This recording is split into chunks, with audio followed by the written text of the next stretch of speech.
Hello and welcome to Anthropic Topic. I'm Detone. I'm Littlefire. It's your boy, Warp Kitten. And I'm Al. All right, and today we're having a special kind of day. And we're going to be starting off with Little Fire's topic. What are you bringing today, Little Fire? I'm bringing a little bit of talk about free speech and how it may have been threatened more so than it is in Australia with a Oh. recent bill that was considered in Parliament by their Prime Minister. Hmm. Well, fill us in on this bill. What and exactly how does it affect free speech?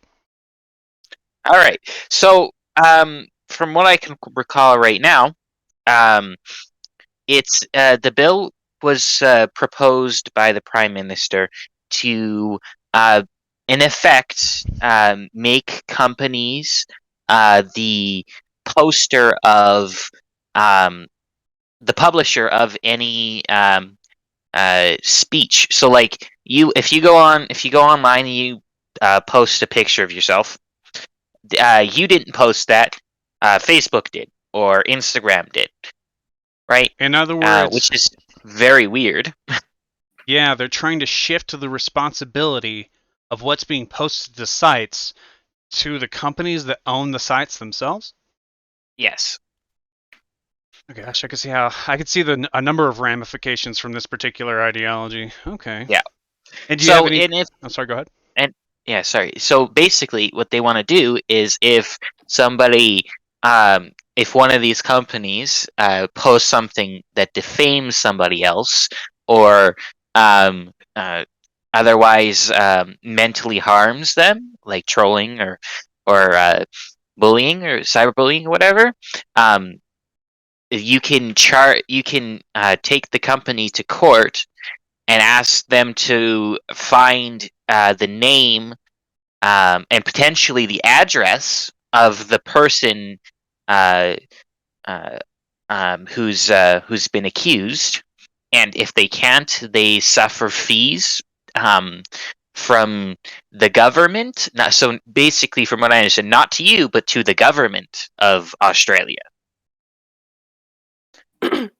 So pretty much, Right? just to make sure I'm gathering this right. So it's a well-intentioned, poorly executed attack on cyberbullying in Australia, but specifically Australia. Like Yes, I'm specifically looking at Australia. a summary of it right now. We were watching those videos earlier. Like how are they going to enforce that with posts from other countries? And then Yeah. another issue we discussed for a moment was whenever these companies are held responsible for their users, it becomes less of a they're more likely to pull out rather than deal with all of it. Yeah. So basically, what would happen is rather than deal with all of this bullshit, getting charged for God knows what 90 times a day, they just pull their platform out of Australia, and you would no longer be able to go on said platform and say anything at all. So taking away an outlet for freedom of speech. Correct. So and thus limiting your potential for your freedom to exercise your freedom of speech Okay. and expression. Uh it was for anybody who was interested in looking this up, it's called the social media uh parentheses anti-trolling in parentheses bill of 2022, and it was only the Parliament of Australia that had to deal with this.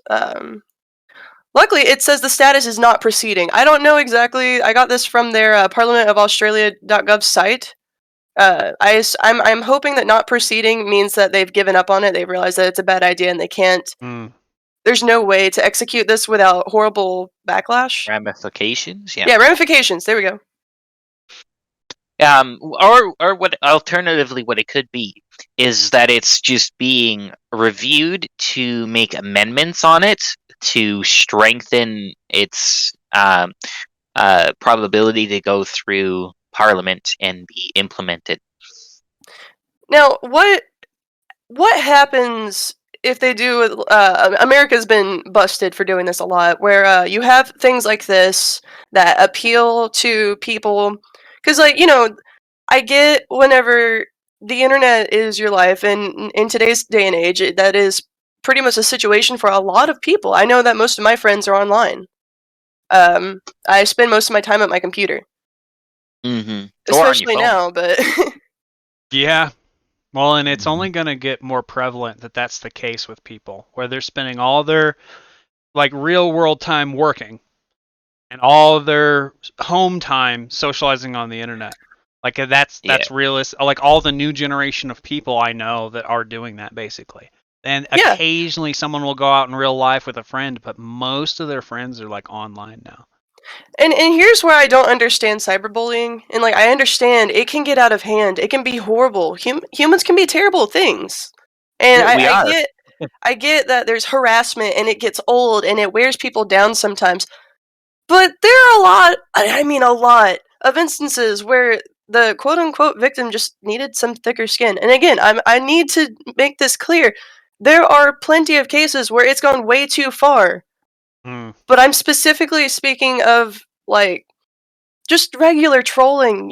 Somebody comes in, they make bait for people to argue with them. Why take the bait? The thing about internet friends, and I've said this for years, the cool thing about the internet is that it is so friggin' expansive. You can just block people. You can escape to other sites. And again, as long as there's no outlier of just explicit like no breaks whatsoever, just a bombardment of harassment where you're getting stalked by, like, because internet people are like that sometimes, where they can figure out all of your stuff from, like, one social media post. Mm. Excluding those special instances, just block people. Why are people getting so Yeah. torn up about something that, like, somebody said? That's my whole issue on the freedom of speech thing. It's like, I'm not responsible for your overreaction. Yeah. Civilized people don't act like this. I can't be held responsible for how everybody feels about every action that I take on the internet. No, And, like, what I like to say is you can't. So if you say something, you mean it one way, but 10 people can take it 10 different ways. You can't control that. That's up to them. I saw a post that emphasized that greatly, and it was had to do with Twitter. It was, somebody can post "I like waffles," and then somebody can come at you saying, "Well, what's wrong with pancakes?" Well, that wasn't even in the post. What are you talking about? Yeah. Just Or looking for problems. It'll be like, I love waffles, and someone will be like, I have an eating disorder. Take this down. It's insensitive. And it's like, all right. Exactly. Well, yeah. Get over yourself. Yeah. Yeah. Man. Fuck you and your eating disorder. Fuck. Oh, come on now. I don't know. Yeah. No, people who have eating disorders, they need to seek help, and hopefully they make it through whatever issues they're going through. And it can be very serious, but for real, like, you choose what you get offended over. You sit there and dwell on it. Like, your mindset. Yes, there are chemical issues sometimes, but your brain, how your mind works, it's a mindset. You have to set your brain to think a certain way. And if your life is in a certain position, and I know that I've hit that point several times, because I also have a chemical issue on top of now wait a minute. What about my wife and hitting her points? I don't know if I like where this conversation's going. No, I'm just kidding. What? Fuck. That was good. Oh my god. Yeah. So under that example there, for the eating disorder, she's complaining about that, right? Take it down. She if she was in Australia, she could just be like, I'm gonna sue the company and get this guy's address and sue this guy. Yep. All he said was, "I like waffles." Yep. Yeah. That is how that bill is going to work if they were to pass it. Yeah, exactly. That's a good connection there. Yeah. Well, what about you, Al? How are you feeling about this? Oh boy. Well, geez, yeah.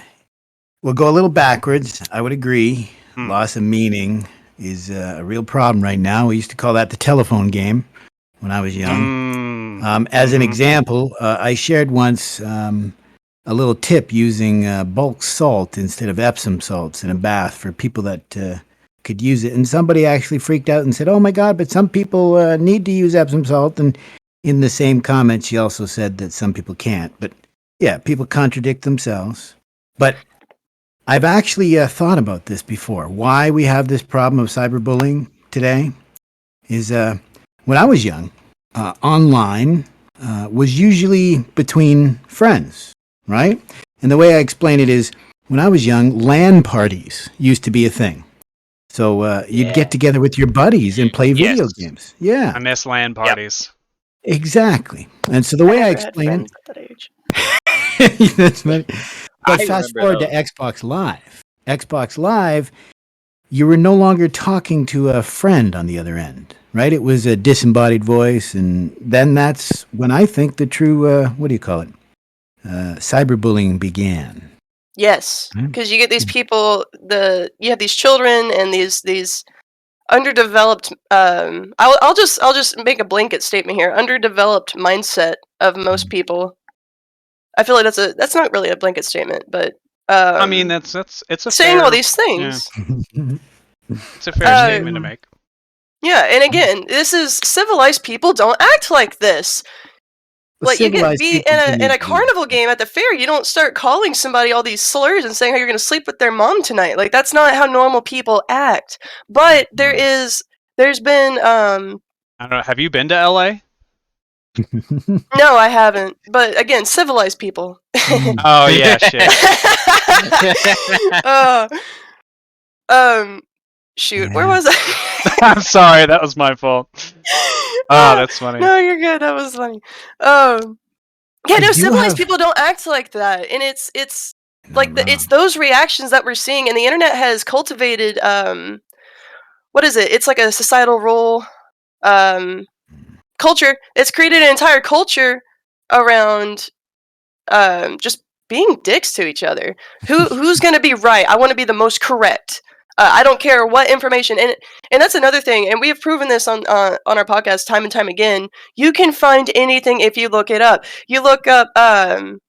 Let's just be up to date with this. You look up Russia beating Ukraine versus Ukraine beating Russia. Like you'll see different posts for either, and it's all propaganda. But like, there's no telling what's real and what's not.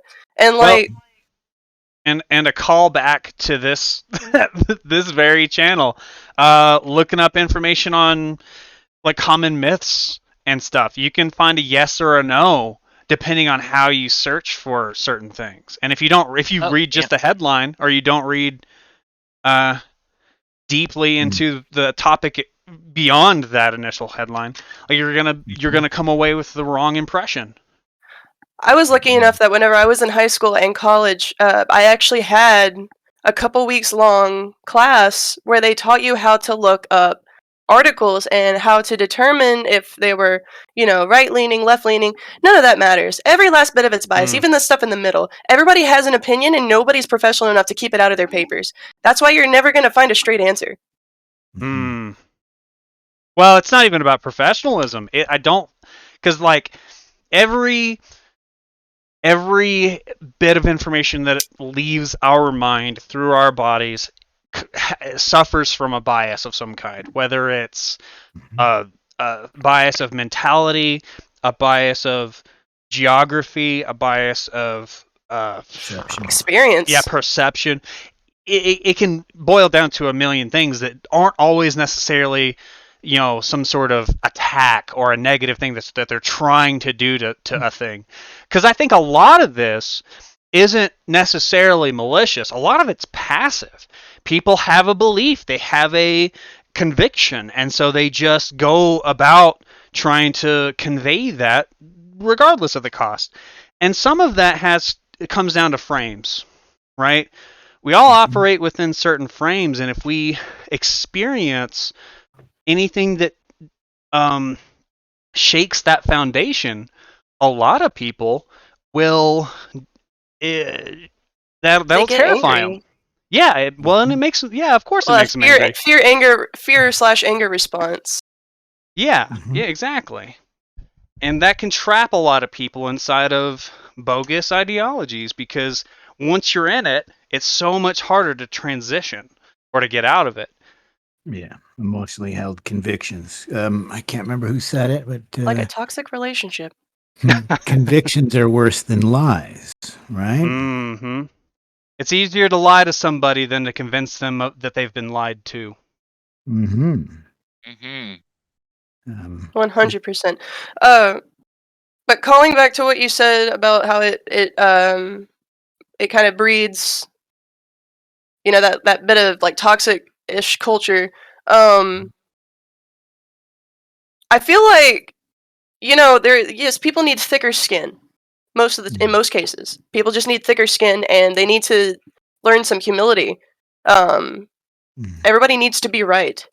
And that's another reason that everybody's so willing and ready to argue, because they want to be the screenshot that people see on whatever you follow for your memes, TikTok, iFunny, Facebook, Instagram, whatever, I don't care. Like, they want to be that one. They see these people getting their shit kicked in because they said something stupid, and then they were immediately shut down regardless of who was right. If somebody loses, that's funny. That's like the reason we like seeing people get hurt on America's Funniest Videos. Mm-hmm. Mm-hmm. There's entertainment in it, and I also think that if you were to take that away and censor it, that would create an almost withdrawal reaction Mm. where they don't have this outlet, but their brains are so trained to be this way, Mm-hmm. they have to go do it somewhere else. Habit. Where is that going to go? Well, the good news is the brain is very plastic, so we can actually retrain it. But you're right; it You'd have takes to want real to conviction. change. Yes, exactly.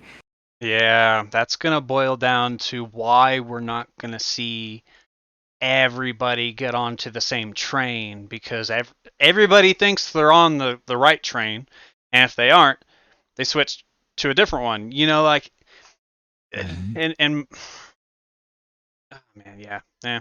But once you've been But you have traveling, to once you've switch. been dedicated to a particular path for so long, you get the idea of what's that fallacy? The sunk cost fallacy. I've Mhm. already put so much money into it, I can't give up now. Yeah, In or I put. philosophy, it's the Rubicon, meaning you've gone too Mm, far to turn around. exactly. I've never heard that term before. Yeah, the Rubicon. It was a river. But you're not wrong. It's funny you say that because a very famous American, he was what's called a polymath. So he was, good at a lot of things. And he wrote something called the first, or honestly, what was it called? I can't remember what he wrote, but he wrote about logic, the importance of logic. And he said the first rule of logic was doubt, essentially, like what you were saying. And that's where our scientific method comes from, right? You got to disprove what you believe to be true, otherwise you're just confirming your bias, right? Hmm. All right, so just for anybody wondering, the meaning of polymath is a person of wide-ranging knowledge or learning.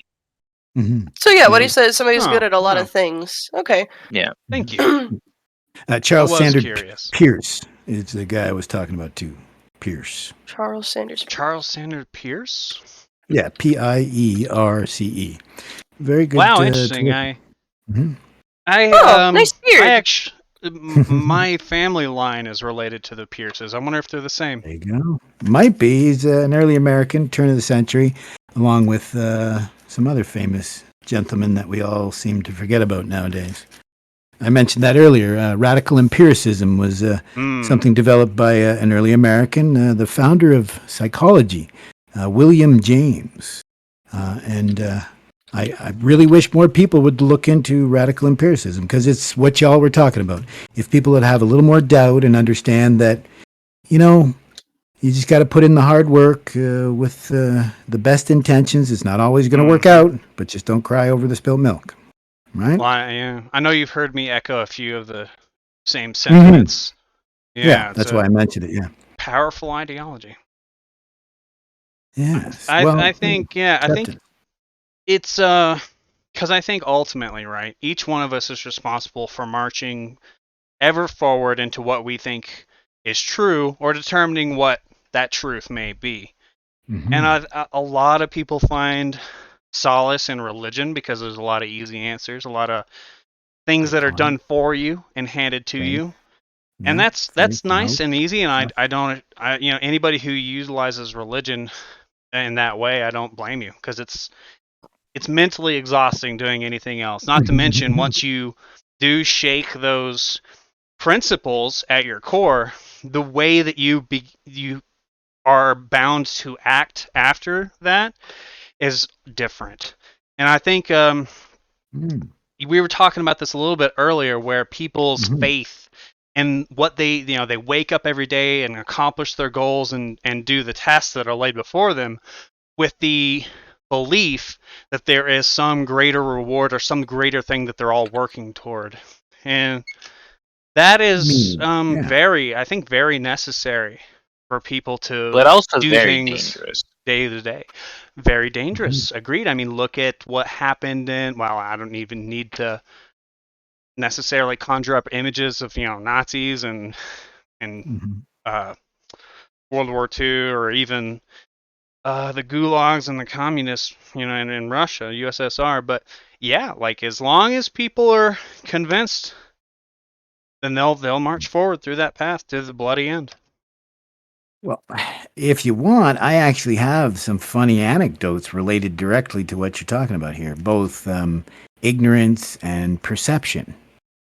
So I think I mentioned this earlier before, that I used to give tours in a Buddhist temple / museum, and we used to have what's called a swastika, because it's a reverse swastika, but still, same idea. They were all over the place, and we would have tourists come in from Germany, and the kids, not the parents, because I'm guessing the parents, look for themselves, so they understood, but kids nowadays aren't being taught, because it's a banned symbol. So not being taught what the swastika is.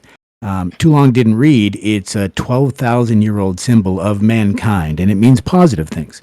Just to give you an example, the Germans, just before the Second World War, it was a German architect who discovered this symbol and brought it back to Germany. So it was appropriated. What swastika means, it's a Sanskrit word that actually means your ultimate beneficial path. Exactly what you were just talking about. That's what the swastika represents originally, is walking towards being a better person, right? Dharma, your path, right? So yeah. And yet these young Germans have to ask, like, what is that? Why do you have that everywhere? It means, and I would actually explain what it actually meant. It was appropriated by this loony gentleman with the funny mustache. And the parents would actually thank me after and say, thank you so much for explaining. You know what I mean? Instead of it being a hate speech, now these kids have a different perception, if that makes sense, right? That's really cool. Doing some good work there. Well, we all try to do that. I don't know. I wouldn't say that. You know what? I might not hate history as bad as I've thought all these years.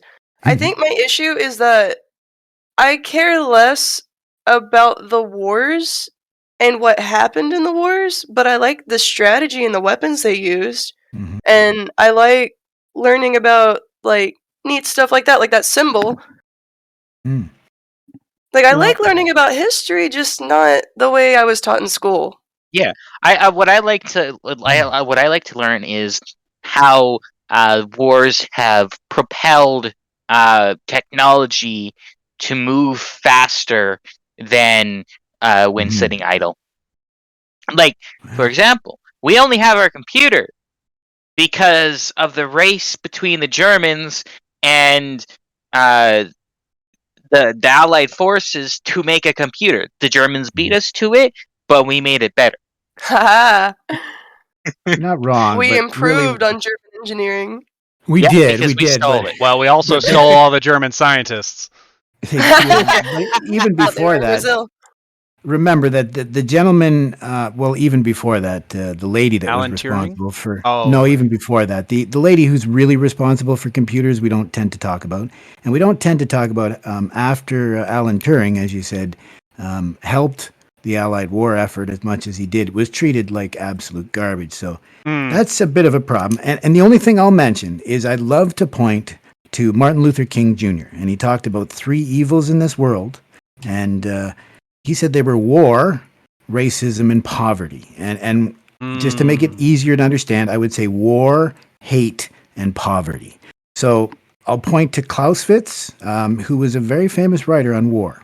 And he said that war is an extension of politics by other means. So I argue war should never happen. We should always be extending our politics until we find a solution that doesn't require the death of anyone or anything. So that's my take. I don't think war is ever justified, but I'm an extremist, right?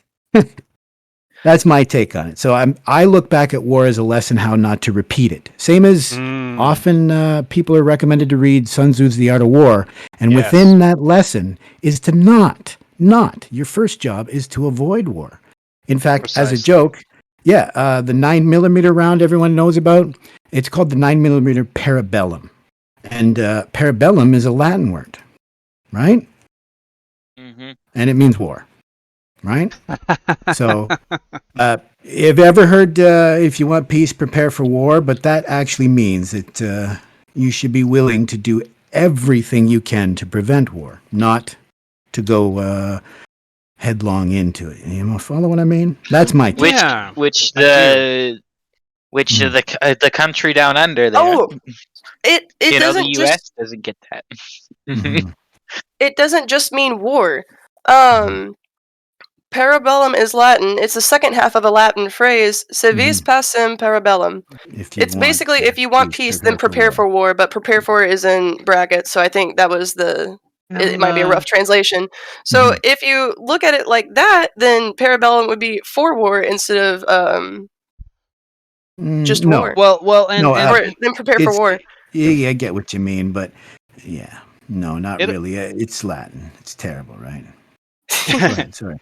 It reminds me of the concept. I'd rather be a warrior in a garden than a gardener, in a war. Yes, that's what it's related to. Yes, sir. That goes back to the same, and that's why parabellum is within it. And Bertrand Russell talked about this, that language means much more than just the words themselves. I'll give you an example.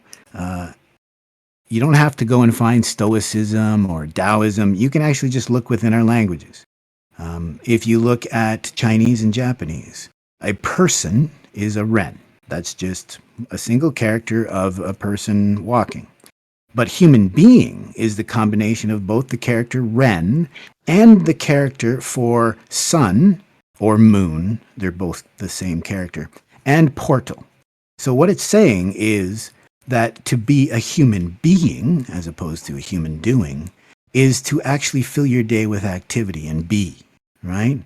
So that's this idea that we're talking about here, I think, is when I mentioned parabellum, I apologize I didn't get into the great depth, but what I mean is it's a lesson that when you're preparing for war, it's to prevent it, not to, be chuffed about going to war. And I'm seeing way too much of that. Coming from a family of vets, I will tell you that there isn't very many vets that will encourage people to go to war or to even repeat.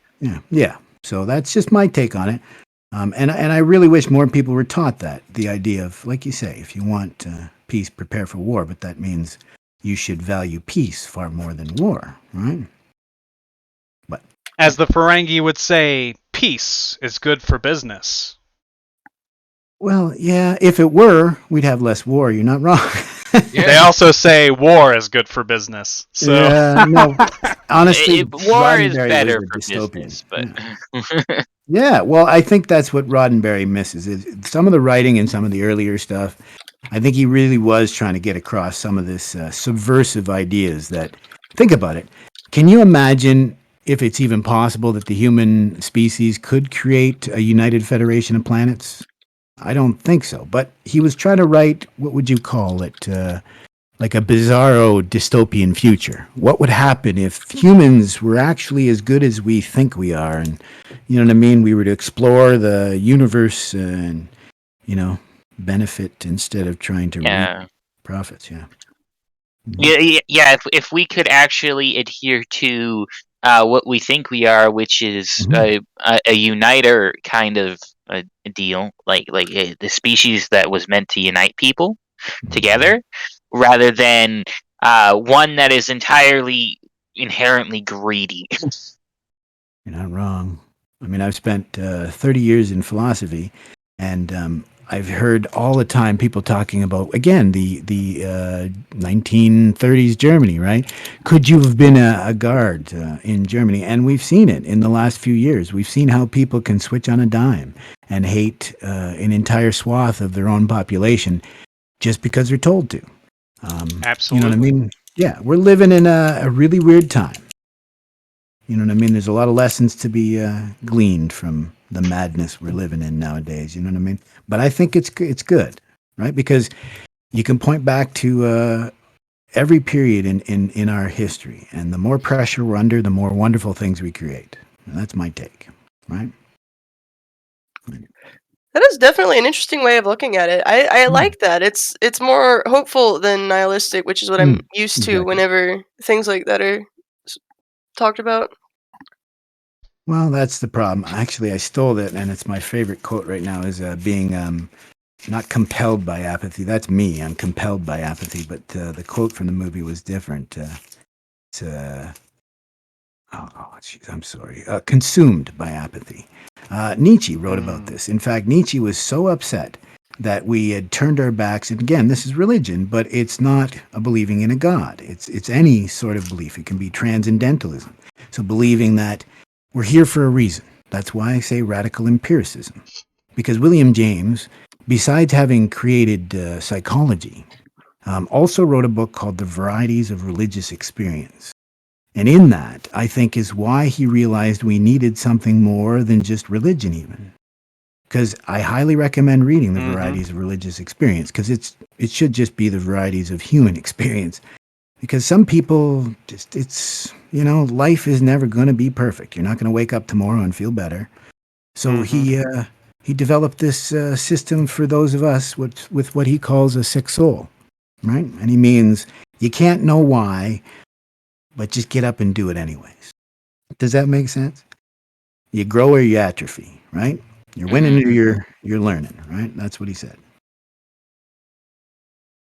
Sorry. Interesting. No, don't No, you're apologize. good. We're Yeah. thinking What do you, very deeply. It's Mm. hard to even respond to stuff like that. I mean, Well, because it's pretty deep yeah, philosophy, you know. it is, but it's nothing new. Because if you look today, you mentioned Jordan Peterson. I don't know if that was before we went live. That he's really kind of hit on something, and everyone's like, "Oh my God!" He has like a cult following, but it's nothing new. We can look back at Walt Whitman, Mm-hmm. believe it or not. Mm-hmm. He was attributed with creating his own religion and a following like this. Or Leo Tolstoy over in Germany. He had people living on his property because he was just saying something different from the status quo, and it resonated for people. And but none of this is new. somebody didn't like it. Yeah, exactly, Yeah. yeah. But nothing's new. It's people search for hope, for meaning, for trust. It's all the same damn thing. Yeah, I don't know if it's just me that sees it. None of this is new. But what happens Mm. is, like I said, is people have stopped. Um, everyone. Okay, someone has asked me before, like, why so many gurus tend to go bad. It's because it's like doctors nowadays. If more doctors were to keep reminding people that they need to eat better, there'd be less need for pills and surgery. It's the same with a guru, But they right? get paid to Well, sell us and pills. Yeah, you're not kidding. Yeah. yeah, and Go here's ahead. the thing: having your doctor tell you to Yeah, eat better isn't going to convince you to eat better. You have exactly. to be That's the problem. driven from your internal philosophy. And I think that's where we're breaking down is there is no shared internal philosophy for our current civilization other than you've maybe like Ethos. liberalism. Like Mm, that's not really, that's no replacement for what we need. That's no meaning, real, yeah. yeah, the meaning that we need because all that really addresses is half the equation. And I think Mhm. religion's got to get on board with radical empiricism, excuse me, imperialism, oh my god, Mhm. Yeah, no, radical I know. empiricism, and science has to get on board with Yeah. Oh, we religion to mentioned a it earlier. degree. Yeah. The Yeah, Dalai yeah, Lama is and taken to talking about that too. He agrees the with you. bridge between those two is psychology in some degree, and I think psychology Yes. needs to begin incorporating all three of those things. So, or both of those things. So, all three of these ideas have to begin converging to some degree, and I think they are. Not wrong. I think Plato said that if philosophers had a little more humanism in them, and if humanists had a little more philosophy, and I would argue that I think our problem started when we separated psychology, philosophy, and science, right? Because I think there is no. In fact, here's my own personal critique.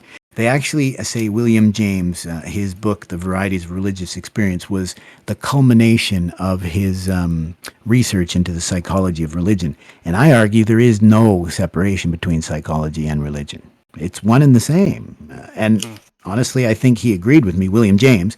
It's just all of his scholars since that don't understand what he was trying to get at, But not uncommon, right? Well, and a lot. Here's the other thing: is sometimes the interpretation that we seek will become the interpretation that we receive, for better or for worse, right? If you get what you expect, and whatever you're trying to read out of a particular work, especially if there's a lot of it, it's fairly convoluted, then imagine the Bible, right? It's it gets taken in and out of context by different people trying to achieve different goals all the time. You're not wrong. You can scrapbook a fucking.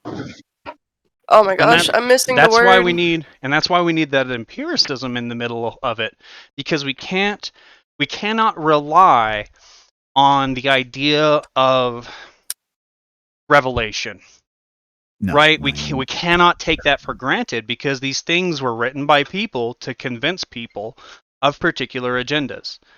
And it's good. It's good that we have good things that are embedded in these things. Like, hey, don't fucking kill people. Hey, try not to rape each other. That's great. Yeah. I'm glad that we've got those things, and we need to, obviously we need to grow on that. Family stays together. But Yeah, that's saying that those things are bad because an ancient book said so, that's bad logic, and that's not good reasoning. Yeah. Yeah. Well, the call to authority, you mentioned that earlier, right? That's just simple call to authority, right? Oh yeah, absolutely. And it's the simplest mind trick to pull on those who are incumbent upon that ideology. And like we've talked about earlier, that can be very useful in unifying a population, but incredibly useful towards con men as well. And con women. Don't want to be too sexist up in here. But it's honestly, con persons. Yeah. I see. I'm a big fan of an early Chinese philosopher. His name is Chur Yi, and his name is Master Chur Yi, or Chur Yi Shi, which translates as Master Calm Change. Believe it or not. Which is the teachings that he was trying to share. But he has a famous saying that's been resonated in I don't know how many different ways and how many different languages, but he said,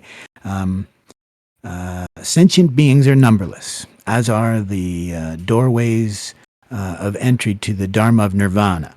And that just means there's no two people alike, so therefore there's no two journeys that are identical. And that's what I think gets missed. I mean, you're either with us or against us, but technically, most of the people that they say are with them technically are only like, well, I don't want to be against you, but you really don't speak for me. Yeah. We need to be a lot more okay with the fact that nobody's going to agree on everything. Let's just find what we do share in common instead of pointing out what we don't, right? And weren't you pointing out earlier that wasn't one of your elected officials elected more by apathy than by action? Well, just to illustrate that point. Yeah. Well, it's honestly, it's common.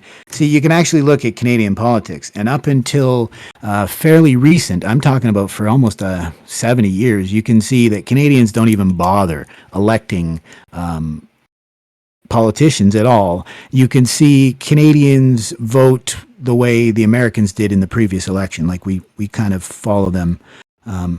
But recently, Canadians were kind of just tired of the previous, and that's the way Canadians usually do. And they try to make it out to be like they were looking for change, but it's not usually the case. It's just whoever gives them hope.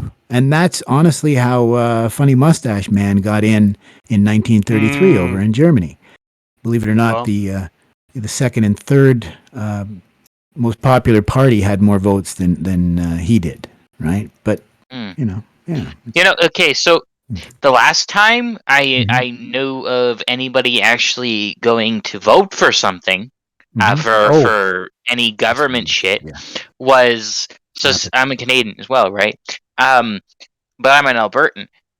My grandfather went and voted when Trudeau put the second vote up, and like 20 other people that I knew did the same thing to vote against him. But that's the only time I've ever actually seen anybody go vote. No, I forgot. I'm sorry. You were talking about the fact that more Canadians actually refused to even bother to vote than voted for our prime minister. That's what we were talking. Yes, that's what I was. So the apathy vote was greater. Yes, more Canadians decided not to vote than actually voted for our prime minister, which is really sad. Yeah, that's sad. Yeah, so people don't feel represented. Yeah. Well, yeah, of course, and they're not.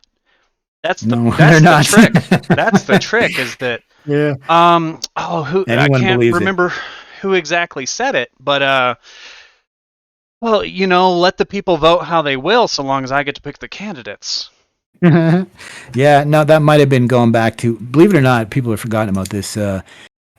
Citizen Kane was based on a true story, and so is the expression "wag the dog." So it's an idea of, and it's a good movie to actually watch to get this idea, that politics is all theater, right? Shakespeare said that, all the world is a stage and we're but players upon it, right? So it's nothing new. I mean, in the 1920s, we had, I can't remember who it was, but a very famous newspaper who got in big trouble for falsifying the news. And he said, what is it? Give me the readers, I'll give you a war, or something like that. Yeah, no, there's nothing new. Yeah. And that's, I think, the basis of Citizen Kane, one of our most famous movies. But everyone forgets about it, right? I've never seen it. Mm-hmm. Yeah, it's a classic from what I'm hearing. Arguably, people have said it's like one of the best movies of all time, right? For its time, I could point to ones that I think are way better. I mean, I used to criticize Jordan Peterson because I used to make fun of him because he would use like Lion King as an example, but he's not wrong. You gotta modernize these examples. I mean, if people don't know what you're talking about, man. Yeah, you're just missing out on years of backstory. What is the word I'm trying to find? Allegory, meaning. No. So if you look at a meme after like a month of not looking at memes, you don't understand what you're looking at because you miss context. You've lost context. Yeah, there we go. Yeah. Saliency is a fancier $10 word. Memes, memes is actually a biological term. Well, not biological. It's a concept for moving ideas, for ideas as an entity that exists and perpetuates itself through us and our minds. Right? I wouldn't say biological, more like a psychological term. There we go. I believe the term was popularized by Richard Dawkins and the selfish gene concept. Is anybody familiar with the selfish gene? No. Meme is French for same, if that adds context. Même means same in French. Maybe. Let me. Does tous les mêmes mean we're the same? Pardon? What? Tous les mêmes? Tous le même. Yes, everything's the same. Yeah. Everything, yeah. Okay. All right, I've been listening to Stromae for like 2 years, and I have no idea what he's been saying. That gave me a lot of context for the song. It's tough because when they sing, they speak differently. It's tough even speaking French. Sometimes the way they speak French when they sing is weird. And what's There's even that. weirder is listening to someone speak English or sing English, but doesn't even speak the language. That's just weird. There was an Oh Italian yes. guy that released a song just to That's prove all. that Italians would eat up any American media. Like Mhm. he's just spouting gibberish, and it sounds like American English. Like it sounds like American English, like swing, whatever, bop music, and it slaps. And then while you're if you really listen to it, you're like, oh my gosh, this guy's literally not saying anything. He's just and hippity hot that No. like he's literally doing that. Yeah. And they ate it up. The Italians loved it. And his whole theory was his whole idea was proved to work for that one song. That's wow. Yeah, no, it was insane. I watched it and I was like, "What the fuck is this?" It's weird. I mean, he wrote it in his book. You're right? Richard Dawkins, 76, The Selfish Gene. But like, he must have got it from somewhere. What's the source? Is it Greek or Latin? I'm guessing it's probably Greek. It seems Oh, Greek. I take it that you took a look at the Wikipedia article I posted. Yeah. No, Yeah, actually, I went myself looking. Yes, sir. Okay, that's even better, actually. Yeah, I don't know where he probably got it from, but yeah, I can't imagine he invented a whole ass new word. He probably just Exactly. reappropriated one. Oh, here you go, 1904. So from German, it looks like. Richard Seaman published Die Mneem. The term mneem was also used by Maurice Maeterlinck in The Life of the White Ant 26, with some parallels to Dawkins' concept. Yeah. Okay. Oh, Yeah, see, that's even... grapheme. So it does look like it might go back to Latin. This idea of like tag meme. It just seems, yeah, geez. That's why, you know what's funny is I'm not surprised at all when I found out that Nietzsche considered himself a philologist before a philosopher. So he considered himself an expert on language before being a philosopher. So there's an example right there, right? Have you guys heard of the Kilroy was here meme? Mm-hmm. From the Second World War. Yeah, one of the... Yeah, was it the second or the... Was it showed up in the first as well? I can't remember. Well, the Kilroy became popular. World War II. Yeah, it might have predated, but it's probably unlikely to the First World War because I would have remembered, I think. 1940s. But there was a meme that was before that, and it was a little comic that was posted in a newspaper. And if you guys can see my screen, I've been sharing what I've been looking up and stuff, so you can see where my brain's at. And it's how you think you look when a flashlight is taken. I assume a picture, and it's all like it's a very neat, prim and proper drawing of a dude. He's all handsome, and then like how you really look, and it's just a really goofy duplicate of the first one. Yep. I don't know how accurate that I have is. seen that before. Yeah. Those are the only two first memes, in air quotes, that I'm aware of. This one was dated 1921, so that's actually before the Kilroy was here. Well, and here's the thing. It depends on what you want to define as a meme. Because hypothetically, you could go back even farther.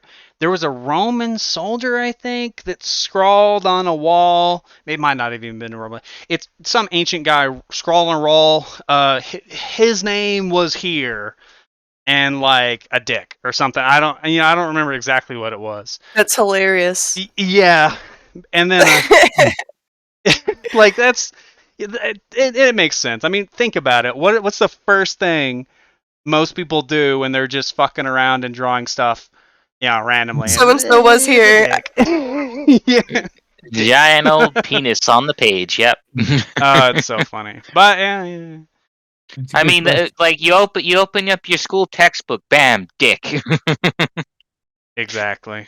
Especially if you got it from me. If there's not one there, you're gonna put one on there, like. Yeah, you've got to pass that on to the next generation. Otherwise, what are you doing? Exactly. Anyway, yeah. I don't know. I mean, arguably, you could say someone rubbing one out in the public square. The Greek gentleman that did that could be the first meme, right? Diogenes? I don't know. I think so, but I didn't want to say because I can't remember. I'm pretty sure it's Diogenes. He was the philosopher of not giving a fuck, essentially. Exactly. He was the first So not that's giving like a fuck. me. Watch what Yeah. I do. He would sit in a fucking barrel and shit. Yeah. I know, and arguably, I'm a big fan of the Church of the Subgenius. That goes back to the '59, or Satanism itself. So Anton Yeah. LaVey, he arguably was memeing the church, right? I don't know what to He's say. just trying to piss them off. Yeah, for sure. Well, not piss them off, but make them understand. That's why I mentioned Tolstoy. If you look into Tolstoy, he wrote, I think, two of his best works. No one even knows about. It's called "The Kingdom of God is Within" and "The God I Believe" or "What I Believe." And so he spent 30 years studying the gospel and the Sermon on the Mount. And what he found is what they were teaching was, can I say it, wrong, right? And he pretty much landed on the idea that Jesus was teaching something completely different from what they were teaching, right? You don't meet evil with evil. Right. And it even influenced Gandhi, his nonviolent. So thereby it to influence Martin Luther King Jr. So I love how this stuff resonates through the centuries. You know what I mean? Nonviolent oppression, struggle, right? Mm-hmm. Nonviolent oppression. Yeah, that's our modern day, isn't it? I was gonna say nonviolent oppression is our media. Yeah. Yeah. I'm gonna write that down though. That's funny.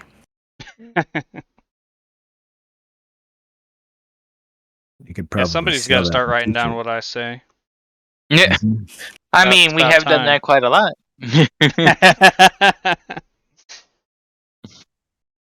See.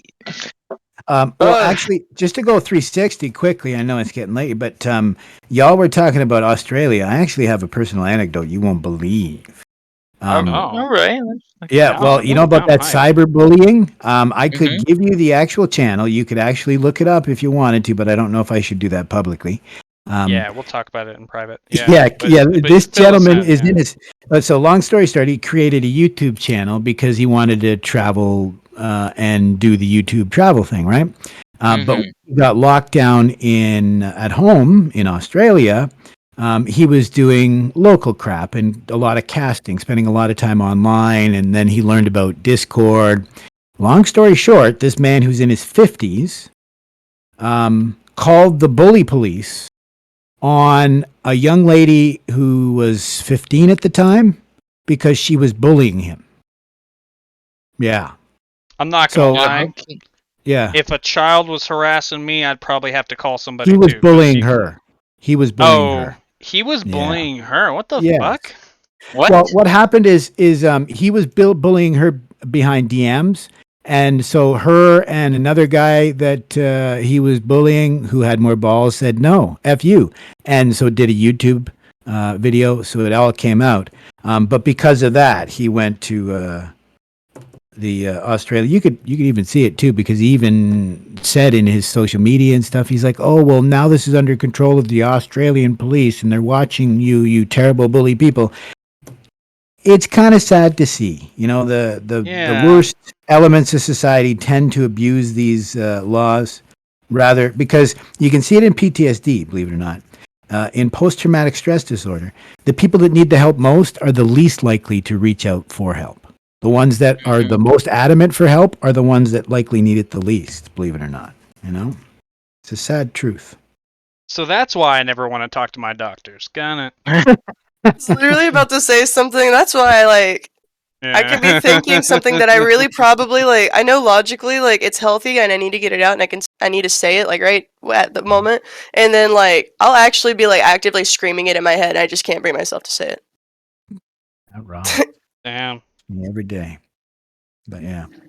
It happens mainly whenever I'm in arguments because my brain, I get overwhelmed because I have to keep track of what I'm saying. I have to keep track of what the other person's saying because I get in that mindset of I have to be right. call back to the Twitter Yeah. conversation.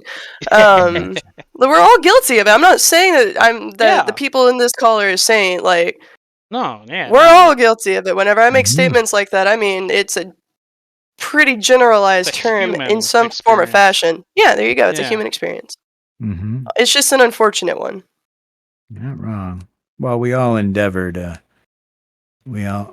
think I said. I don't know if I said this already, but yeah. Go ahead. No, I was gonna say I don't know if we all endeavor. No, but yeah. Yeah. I would say most people endeavor to be their best version of themselves.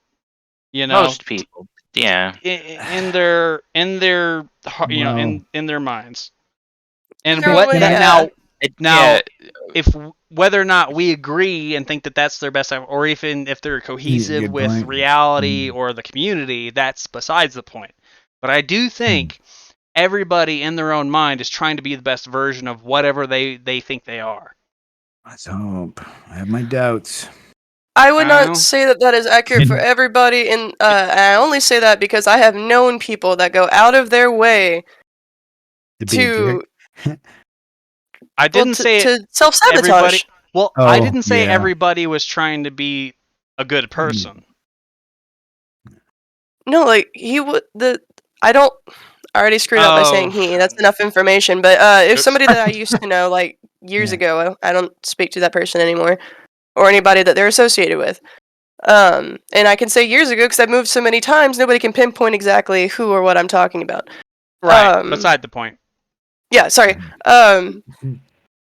He would just self-sabotage. He would do these things to get himself in trouble with the law, and he would just punish himself all the time. And it got to the point where, like, he had a kid on the way, and like his family had to get involved, and he was like, why are you doing this? And he's like, well, like, I can't function normally. Like, I'm not. He had given up on himself. He wasn't trying to improve. But that's the perception he had of himself. That's exactly what I'm trying to mean.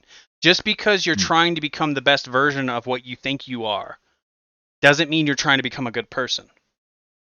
You're trying to meet your perceptions of yourself constantly, right? And okay, that's so if you see yourself, then it has to do with mental image. Is that what you mean? Correct. Yes, that's Okay. exactly what I'm trying to get. All right. I'm on board now. You got me. Yeah. And that's why when you see, that's why I sympathize with like people like schizophrenics and stuff like that who have this unfortunate distortion of their reality that they're subject to.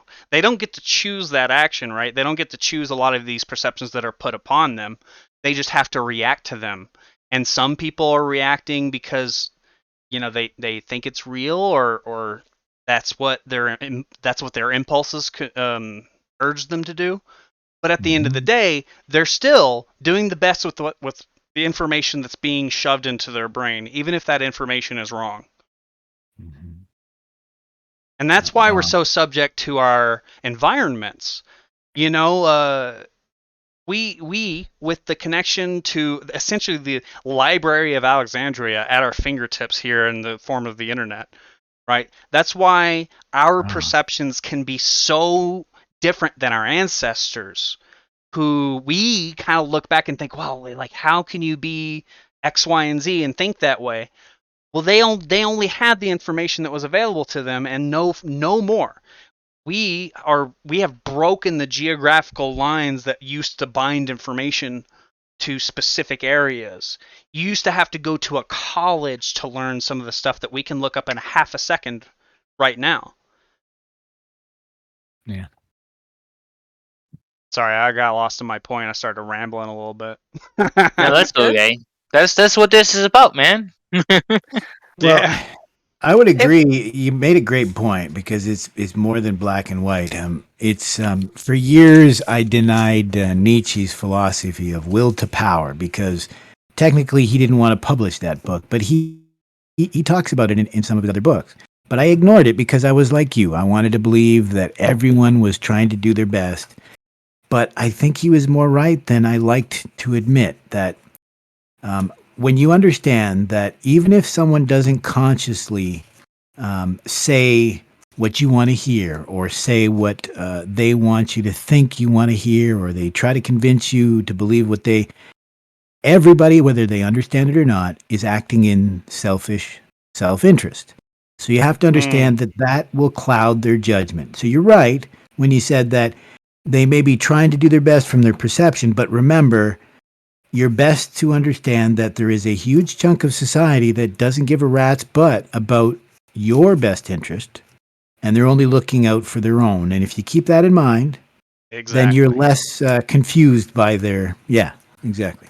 And sometimes people don't even understand their own motivations. That's something else I think we all need to keep in. Can't blame them. Sometimes we don't understand our own motivations, right? Often. And that is a part of the kind of the connection back to Richard Dawkins' The Selfish Gene. You know, the gene in our body, its responsibility is to perpetuate itself, and that is survival. Survival and reproduction. And as long as you're meeting those goals, right, like that the quote unquote gene is happy or whatever, it's accomplishing its goal. But genes, as we know, aren't perfect, and they're varied intentionally. So if you think about things in averages, right, the average person in the vast majority is going to have a gene that is relatively aligned with the path of those things that we stated previously. And then there are always going to be statistical outliers. People whose, the idea that evolution is just trying everything, and whatever works out and continues, and whatever doesn't work out dies. And that plays itself out, not just in our biology, but also in our mentality and our, even in some degrees, our spirituality, right? So it stands to reason that we would see all possible variables, not simultaneously, but within certain time frames that allow them to exist. Like now, you were talking about people who acted strangely on the internet, and you're saying, well, they would never act like that in real life. Well, now we're seeing contexts where these people do act like that. Right? And then we see civilized people don't actually. Well, and then we see people like us, right, who try to, despite the fact that I could leave this call right now, never talk to any of you again, and be just as well, just as fine as the moment before, when we were hanging out. But there's an evolution that's happening in the population where people who don't need that particular connection to stay true to people, to stay civil, to be honest with them and try to cooperate, they're being separated out from the people who won't, and the people who will infantilize themselves at the presence of the great number, The herd. The herd, yeah. The zeitgeist, even. Yeah. Not funny. You'd be amazed at how this is full circle, even to my understanding. So I'm not a big fan of Dawkins. I haven't really read much of his stuff. I find him to be a toxic atheist, like many of these. His books are a lot better than his speeches. I'll give him that. Yeah, exactly. Yeah, you're right. But you know what the weird connection I see with his book, and this is why I haven't read it, The Selfish Gene? The cover was done by Desmond Morris. Now, that's someone I am familiar with. He wrote The Naked Ape, where he was talking about some of these biological reasons for our adaptations, our reactions, and the way we are. But don't misunderstand. It's literally what you asked for and what the Dalai Lama has asked for. That's why I'm a philosopher and a theologian, or even a theosophist, that believes that science and metta are equally important. Because the Naked Ape tries to find a biological reason to everything. Theosophy tries to find a religious reason to everything. You know what I mean? And like I said, I don't think there is a separation between science and philosophy. The ideas and the answers have an equal weight. They don't all have to... anyways, I won't digress on that, but I find that interesting how it connects to Desmond Morris. He got early canceled because of some of his hypotheses too, believe it or not. I believe it, yeah. Mm-hmm. Well, and I think ultimately what we have to assess, especially inside of the context of and this is why I believe science is a large part of that too, is we can't allow these concepts to sit alone because there are Mhm. ways to reason and logic ourselves into fallacies that dig pits for people to fall into. And so if you can't, Mhm. so like the largest parts of science that need to be brought to this are the ability and the intention to disprove, like you said earlier, as well Mhm. as the pr- predict my the models Repeatability. that right, the models that can be used to predict what happens inside of those certain situations that we would define. And Mhm. yeah, repeatability, exactly. And a lot of the here's the thing though, religion has gone on so long in such a state where it hasn't needed to validate itself Mhm. that it's grown um, complacent. Stagnant. Yeah. Yeah, and Not wrong.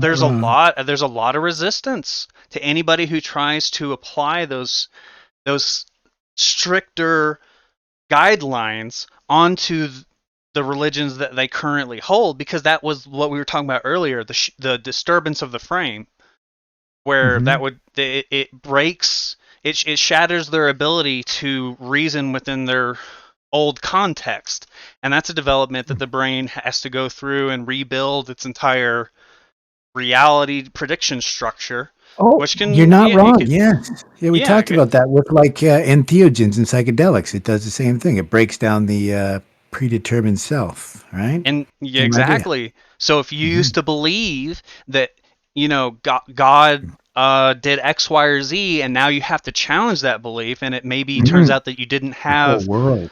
the strength of evidence to bear that out, it Mhm. becomes existential.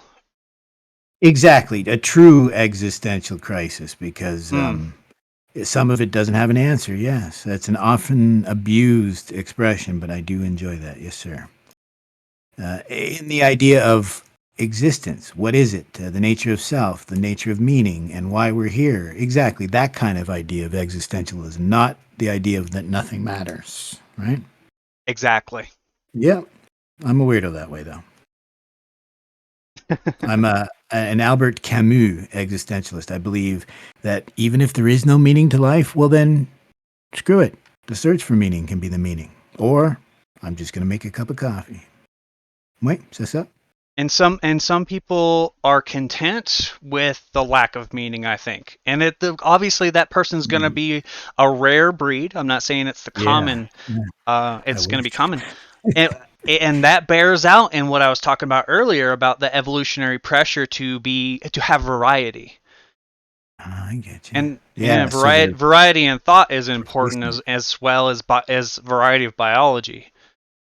So And you're in saying the fact, variety of experiences replace the meaning. So it's the chase of the experience is if their meaning. anything, I think the Mhm. pressure has been increased on the evolution of the variety of ideologies because there is such a unification of our biology. This is when people get confused and think that we've quote stopped evolving, and that's because our genetic variety has stagnated. Think about so there used to be like what 8 different types of humans, but Mhm. we're the only ones that left of that species that we call human that didn't that So and far.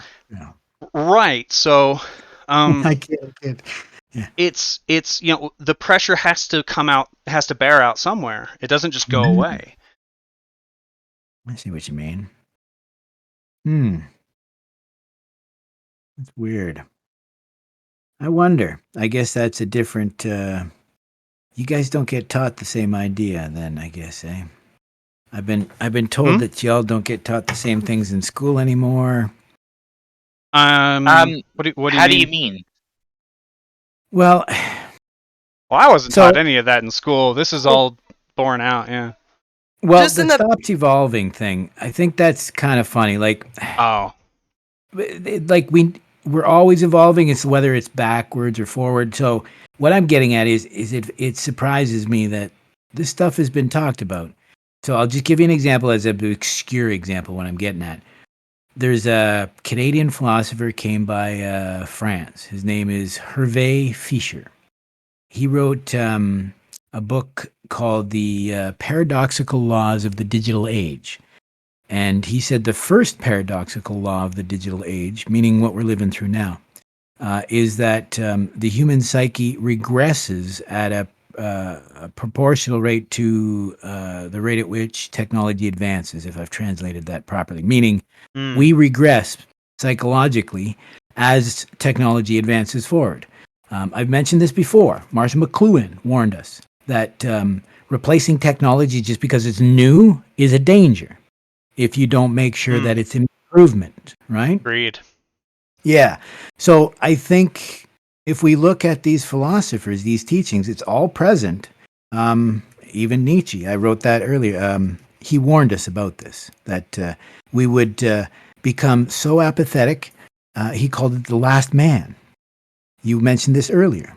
But we all need to become what you said earlier. Nietzsche called it an immoralist, meaning, hey, if that doesn't work for me, I'm going to ignore it or even tear it down. You know what I mean?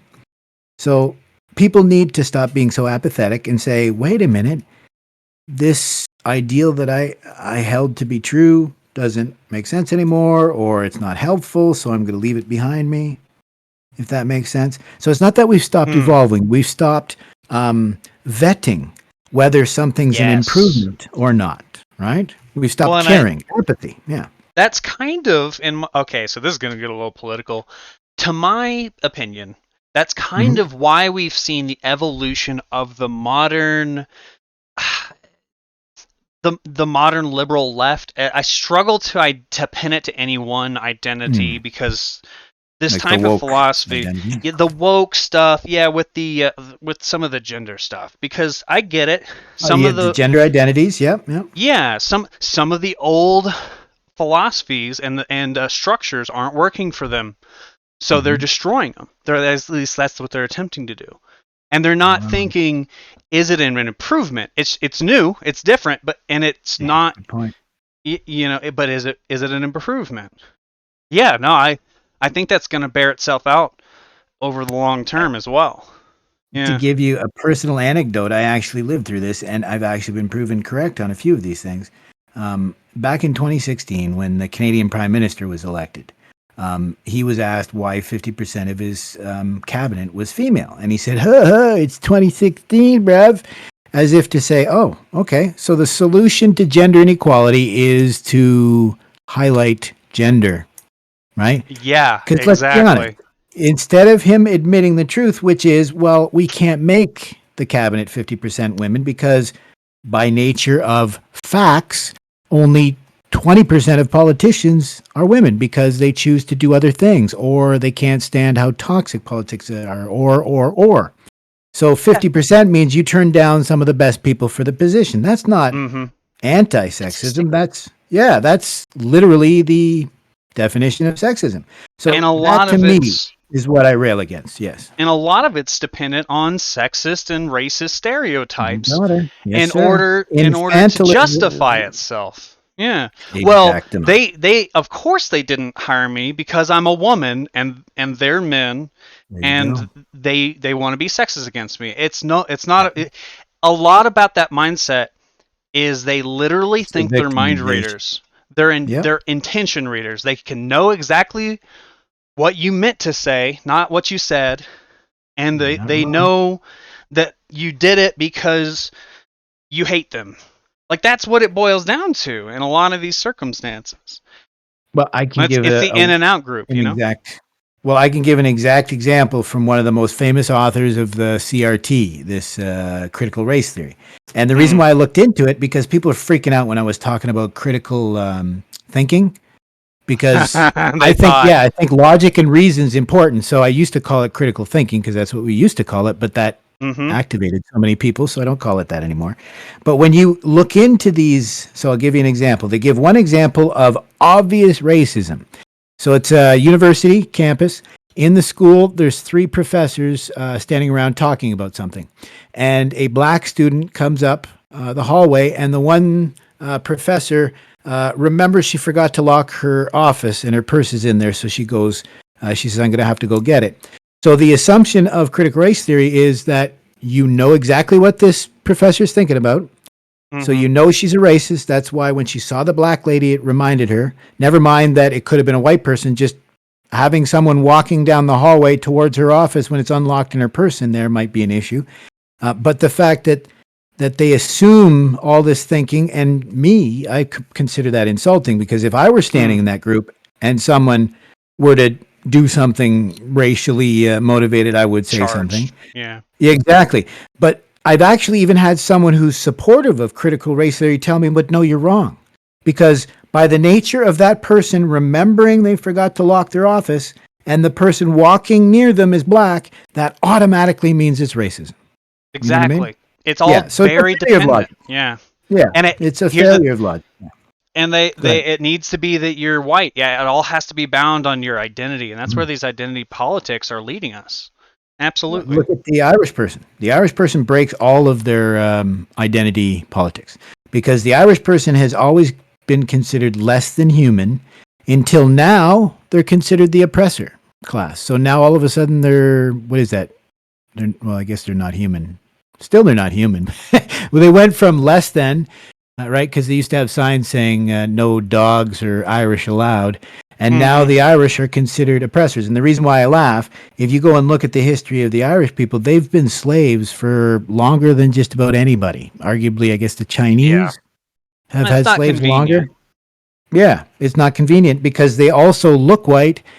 So they present as the oppressor class, but arguably they've been more oppressed than almost any other class. I always wonder how they wrap their minds around Jews much longer. and the Jewish people.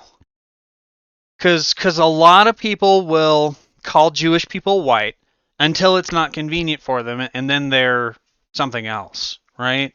And what the hell is that something else? I don't even know. Middle Eastern sometimes. Jews get put into kind of Semite. a special category. Yeah, Semite. Yeah. Yeah, because a Semite is both Arab and a Jew.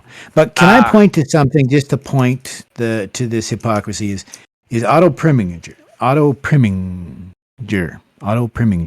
Very famous because he was a director and he created an entire, what do you call it, a library of photos and videos, the Preminger archives. But what he was actually, I think, famous for is he did a movie called Exodus. Highly recommend you. Yes. With Paul Newman. And the story, and there's just one quote that I'll just say, is that, so we all talk about the reason, like, why are the Jews so upset? Well, it wasn't just the Holocaust and what happened and the fact that nobody cared. Even Canada refused to take Jewish children. Even Canada. And I think we should all remember that. But in the movie, and it's very specific, it's that Jewish flesh was worth less than even fish, right? After the war, they were considered worthless. No one wanted them, right? So that's why this has become such a political thing, and just the identity of the Jew, right? It's not a religious thing. Yeah, they were actually, honestly, if you read W.E.B. Du Bois, the founder of the NAACP, he wrote about this double consciousness. And it wasn't just the souls of the black folk. It was all people who were treated differently from the way they saw themselves in the mirror. And that causes a disconnect and a trauma. And I think it's the same for all of these oppressed, truly oppressed classes. Yeah. You know what I mean? Yeah. But that's my take on it. Yeah. It's a very nuanced and complicated situation, no matter how you look at it. Yeah. I mean, when you look at yourself in the mirror, you just see yourself as a human being. And we treated it as the truest form of a human being, nonetheless, for most people. Yeah. And some people are getting told that they're different than that. You're not wrong. Or they need to be better. That's what I think is the mistake. I've actually seen some people, I think it's going to damage the movement that some people have spent decades to advance. Because it seems... I agree. Yeah, there was a quote recently, I can't remember who said it, but the idea that a struggle makes good people better and bad people worse, right? We have to be careful, right? We want to encourage people with a nudge, not a push. to be better, because if you push people, they tend to recoil. Yeah. Okay, or would fall. you- Okay, so would you refer to this as a nudge? Yeah. So as Warped explained to me earlier, I was commenting on it, and she elaborated on it for me further.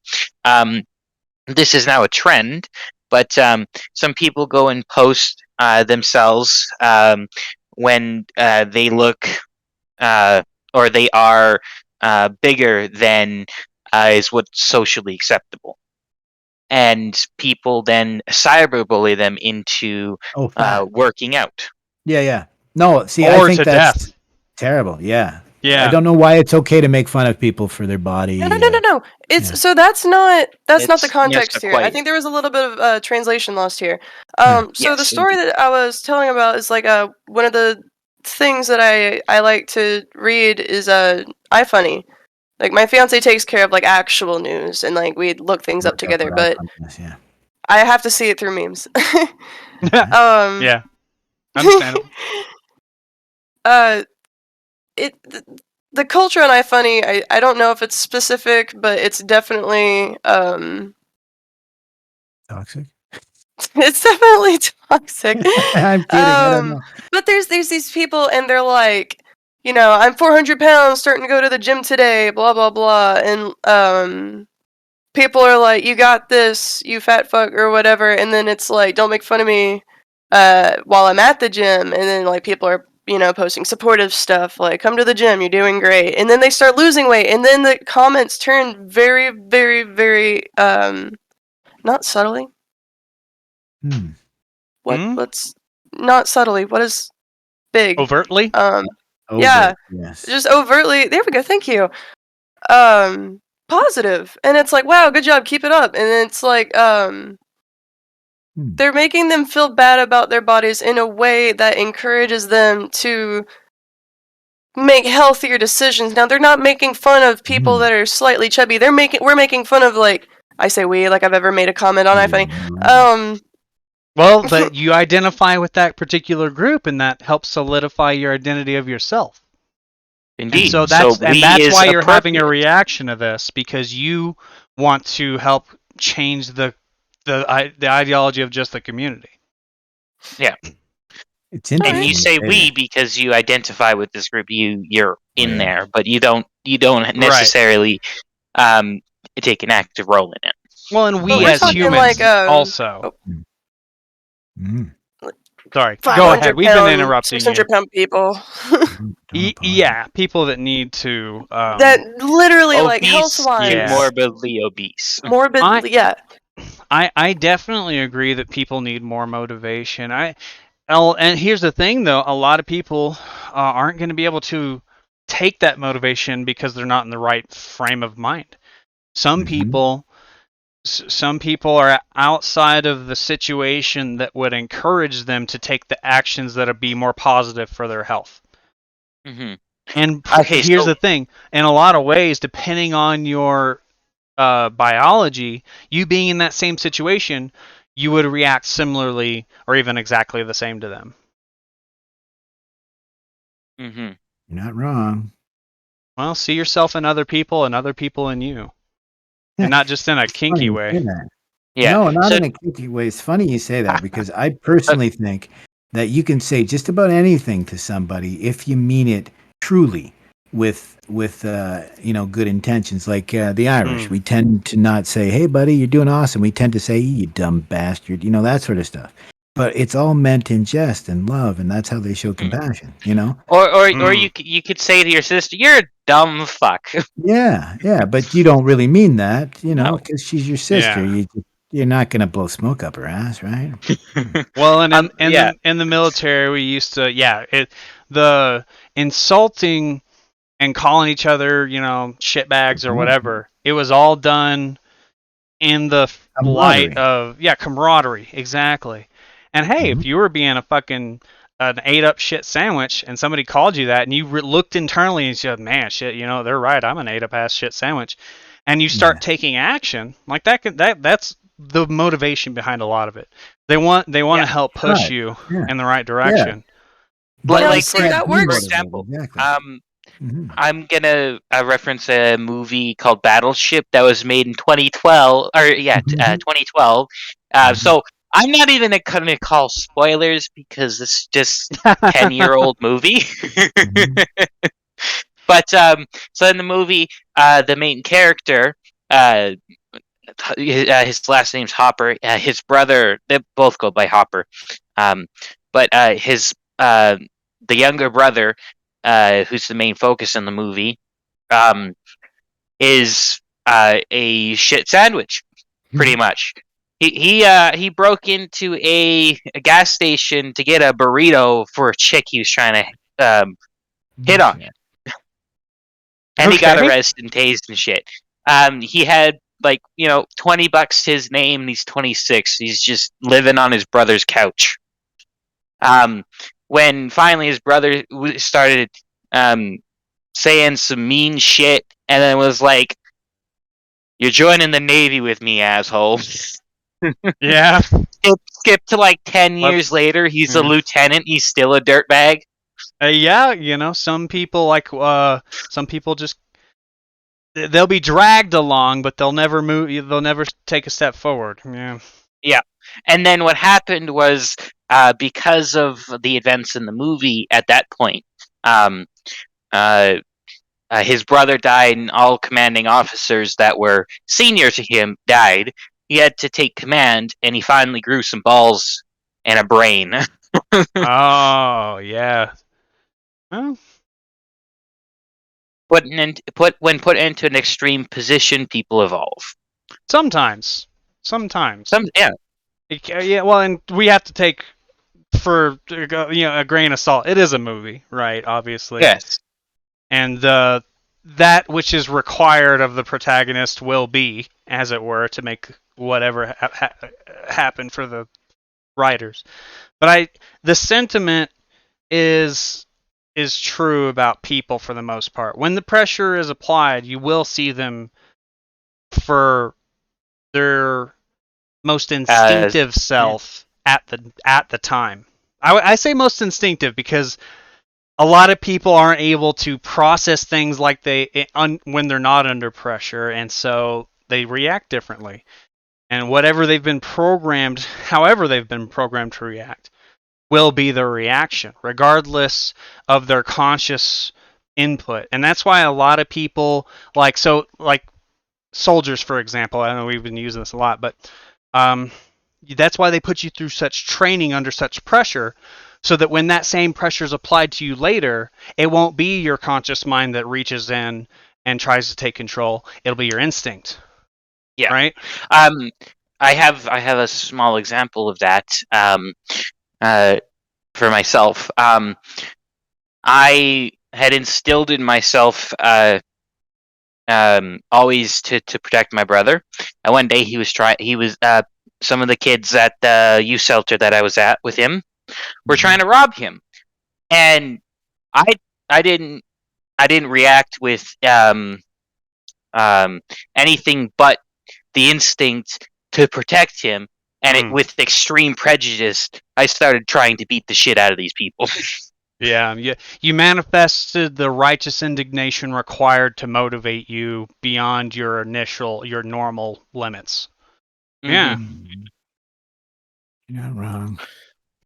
It's useful. It can be very useful, but the problem ends up becoming, like, for example, we'll go back to this. So let's say you have been programmed to react a certain way instinctively in those stressful type situations. And this is why a lot of soldiers come back with difficulty reintegrating into civilian life.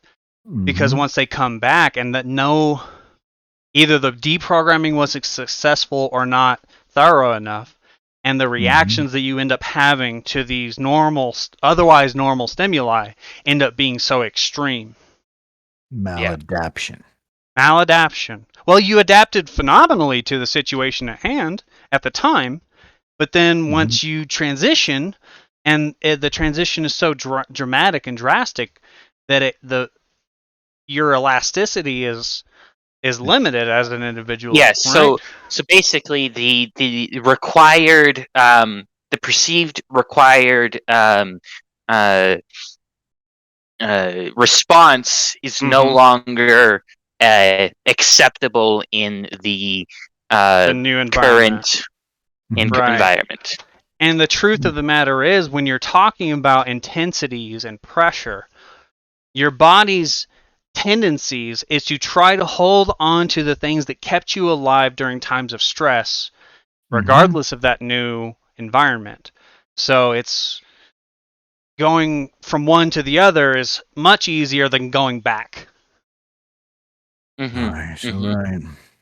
But Down Yeah. where I am right now, I Mhm. have I know no one. Pretty much, I know like 2 people now down here. That's it. Mm. And I don't have my brother up here to protect, so with the programs that I've instilled in myself, I don't know what the fuck I'm doing up here. Yeah, and a loss of purpose, a loss of Mm-hmm. meaning and direction. And that's, I feel like there's an endemic of that particular feeling. There's a lot of people feeling lost out here and directionless, and they don't want to stay on the path that they're on, or they can't stay on the path that they're on, but they don't see any other available route. Yeah. Or they don't know what else they can or are able to do. Like, yeah, It can't see another route. Yeah, yeah. It's that's what I'm struggling with right now. Yeah, I can't get my ass off my bed and go and apply for a job for a few reasons. The job that I have to go and get, I was only approved to go get another job like a week ago. But the problem with it is I have to go to physio at least twice a week, Mm. and 3 times a week is the norm. And it's usually in the afternoon, and I'd have to bend the schedule of work to go and do that, and I don't know how I'm doing that, right? Well, and regardless of specific situations, like the theme is staying consistent. We're seeing it applied more and more broadly in our societies, mostly in the West, right? What we would consider the cultural West. Mm-hmm. Partially due to our, like we were talking about earlier, the philosophies that have changed, and another part of it, I think, lies in the abuse and the abuse of our economic system. Because I think about crony corporatism, right, which is basically the structure we reside upon now, where most of us are either under the direct influence of some American Higher up. corporation or a fucking like a eastern one, which would be, I guess, either Russia, which there's not a large amount of Russian corporations that are that dominant, or a Chinese one, which is a much larger threat, I feel. Like yeah, we're approaching like 60%, I think. Which the Chinese ones end up really ultimately being the CCP, because the CCP is in near direct control of all the corporations under its domain. Yeah, Yeah. For example, a company that you can go and buy clothes at, Shein, is a Chinese-owned company. Mm-hmm. I bet you didn't know that. Yeah, and What is? we're heading. The company Shein is a Chinese-owned company, or whatever the fuck you say that name. I don't think I'm out of line saying that we're either already in or swiftly heading towards a sort of cyber dystopia where all the governments are keeping track of all, as many of their citizens as feasibly possible, and social credit systems and all the sort of Orwellian nightmarish type shit that we, have thought about. It's going to be much more of a reality.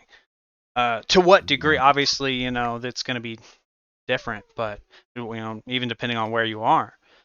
But Yeah, I'm really genuinely concerned. I call 'Cause it the commodification of humanity.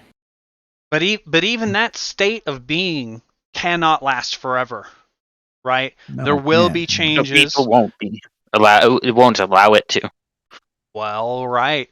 And eventually that attitude, it's got to come from the bottom up, man, because it's not coming down from the top. Not unless one of us gets onto the top and doesn't it doesn't get corrupted by the top. That's Oh, but yeah, we're human, so exactly. we will. But even then, that would still be from the bottom to the top. That's exactly what I mean. Yeah. Nobody that's benefiting from the way things are is going to want to change the way things are unless there's some way that they think they can benefit from a change in status quo, which is risky for anybody that's at that echelon. Most people aren't willing to take that kind of risk for you're already in the top 1% of the 1%, and life is your playground. You're not going to want to fuck with that, even if you think you might get some little advantage that pushes you Like above somebody minute else. game. Yeah. Yeah. You don't want that extra 10% when you Yeah. could lose, 50%. Or your head. Yeah, exactly. Or yeah. Well, that's why they work so hard on little things like not allowing people to get off the grid and not allowing people to buy a tiny home because, I mean, even the chartered banking system itself is essentially a form of slavery because you're working for your own money, but They don't Yeah. they don't want people investing into crypto. Canada hates crypto.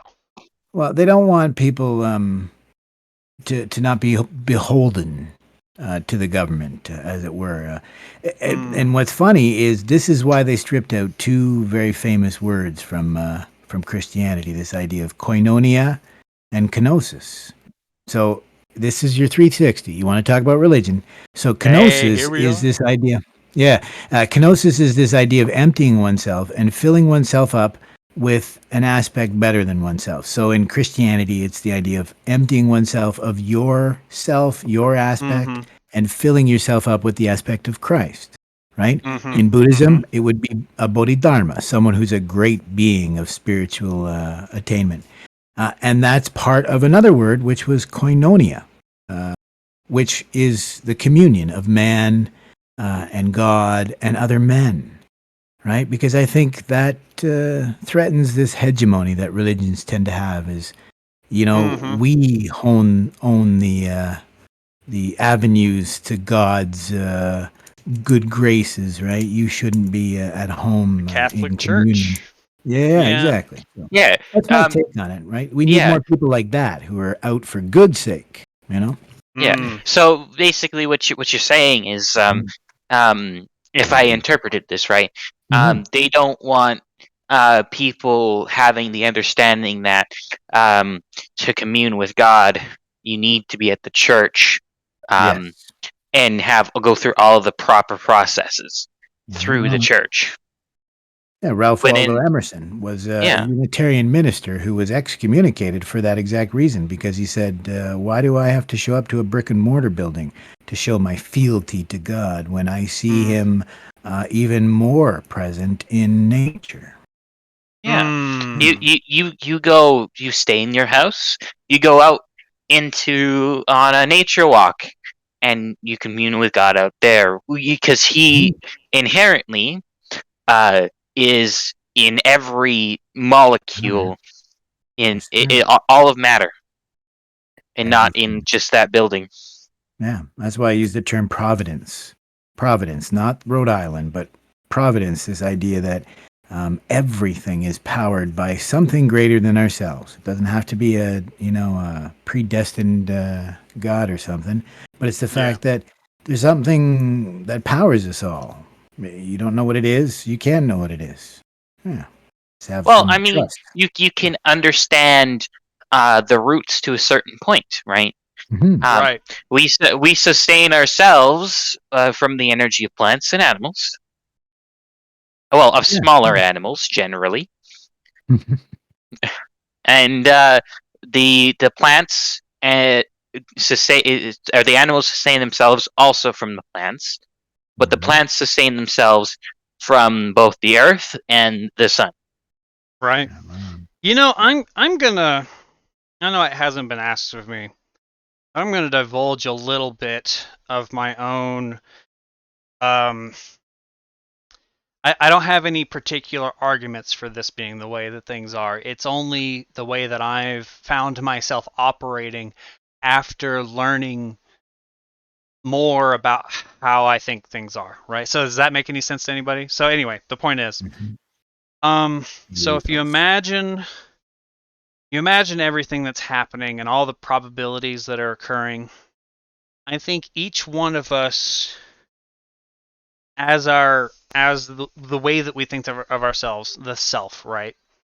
Mhm. Exists upon a particular wavelength timeline, sort of the multiverse type thing, where as soon as events Mhm. It's occur, continuum. two worlds are created, and yourself travels into both, but you are only ever conscious of a singular event. Mhm. Does that make all right? Yeah, it's I the timelines diverge at the choice. right. Yes. I So think. okay, so what you're saying is like, if anybody's ever watched The Flash or read any of the books, the comics, not the books, my bad. Mhm. Um, when he created the Flashpoint, he went back in time and made Yes. a different choice. Bam, Right. split timeline. Well, similar to that, right? I think there's a there's a part of religion that usually almost always talks about the way that our perception and our beliefs manifest reality. I Mhm. think our Mm. consciousness traveling to a specific point is partially or even maybe largely dependent upon our beliefs of where we will end up. But not, I don't think it can ever be entirely, because our consciousnesses are intertwined with each other. And so the way that the wave collapses and that our minds move forward can be partially determined by us, but still have to be within the realm of what can happen. So it can never, like, you can't, like, oh man, there was a guy. Oh, I don't want to. Yeah, I don't need to bring up their name.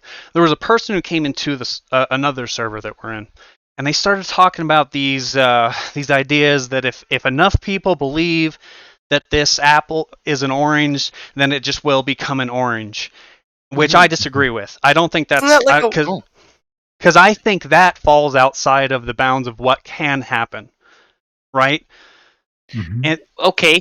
Um, I but would it it's disagree with it's you on some level, but it's okay, go ahead. right. It's still a matter of consensus, right? We are all having a consensus on what is happening to the apple, but our Mhm. belief about it doesn't change the reality. We can call it an orange. We can all turn to each other and agree that now we call this apple an orange, but that doesn't change the properties of the matter. That can only ever change our perception of it. Does that make there was sense? Yes. a quote I read that said that exact Okay. thing, but it was I don't know if Lincoln actually said it. It said it was an Abraham Lincoln quote. I haven't looked into that, but the quote itself is what I appreciated. It said, "How many legs does a dog have if you count the tail as a leg?" What do you guys say? Mm. Four, Um, because you just counting the tail as a leg doesn't make it a leg, right? no, exactly. Ah, you got it. But Yeah. if you Yeah. count the tail as a leg, that negates the other That's what I'm previously known as legs, so there's only one leg. If the tail's the leg, then there's only one leg. It's all contextual, exactly. right? Yes. Yes. Yeah. There you go. Exactly. And I mean, you would call it a an extension of yourself. It's I it's think not it's not an arm anymore, and it's not a tail anymore. It's so. Mhm. a Right. it's a ligament. An It's appendage. a Well, and appendage. I think a better way to Mhm. phrase it would be, Mhm. how many legs does a dog have if you count the tail? And then you would say four because the tail's not a leg. Now, if you say if you count the tail as a leg, now you're your phrasing is destroy the context, I think. Yeah. And I'm not trying to. That's how it's said in the text that I believe I know what you're pulling that from. So that's not entirely your fault. I think that's just the argument has a point. It just didn't do it very well in and of itself from the originator. You know, but anyway, I the got point one is, that, if you guys want to hold on to this is one I've been knocking around. That it's a really old example. It was a letter between William James and another philosopher. This idea of what makes bread food. Is it the nutrients or is it the fact that it's bread? And I argue that actually became a thing of itself. Bread became another way to say food. But fast forward to today, for the first time arguably in history, next to a few instances, bread is no longer food anymore, right? It's made up of fillers and chemicals and sugar and, so it's and all just about, because it is edible doesn't mean that it's exactly. That was the old argument. Yeah. And that was the old argument. What makes food, bread food? Is it because you eat it, or is it because it's has its nutrients in it? But fast forward to today, the argument can be, is bread even food anymore? Yeah, what is food? Like, Define food. Like butter.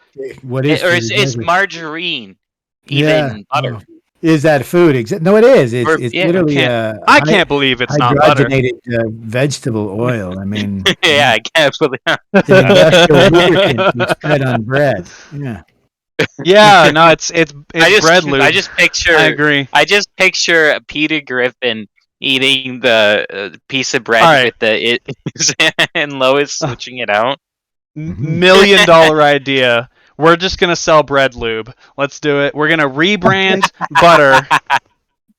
It's funny you say that. I personally think the vilification of fat was horrible. A lot of our depression can be traced to omega fats. And honestly, I think this reliance on grains is absolutely ridiculous.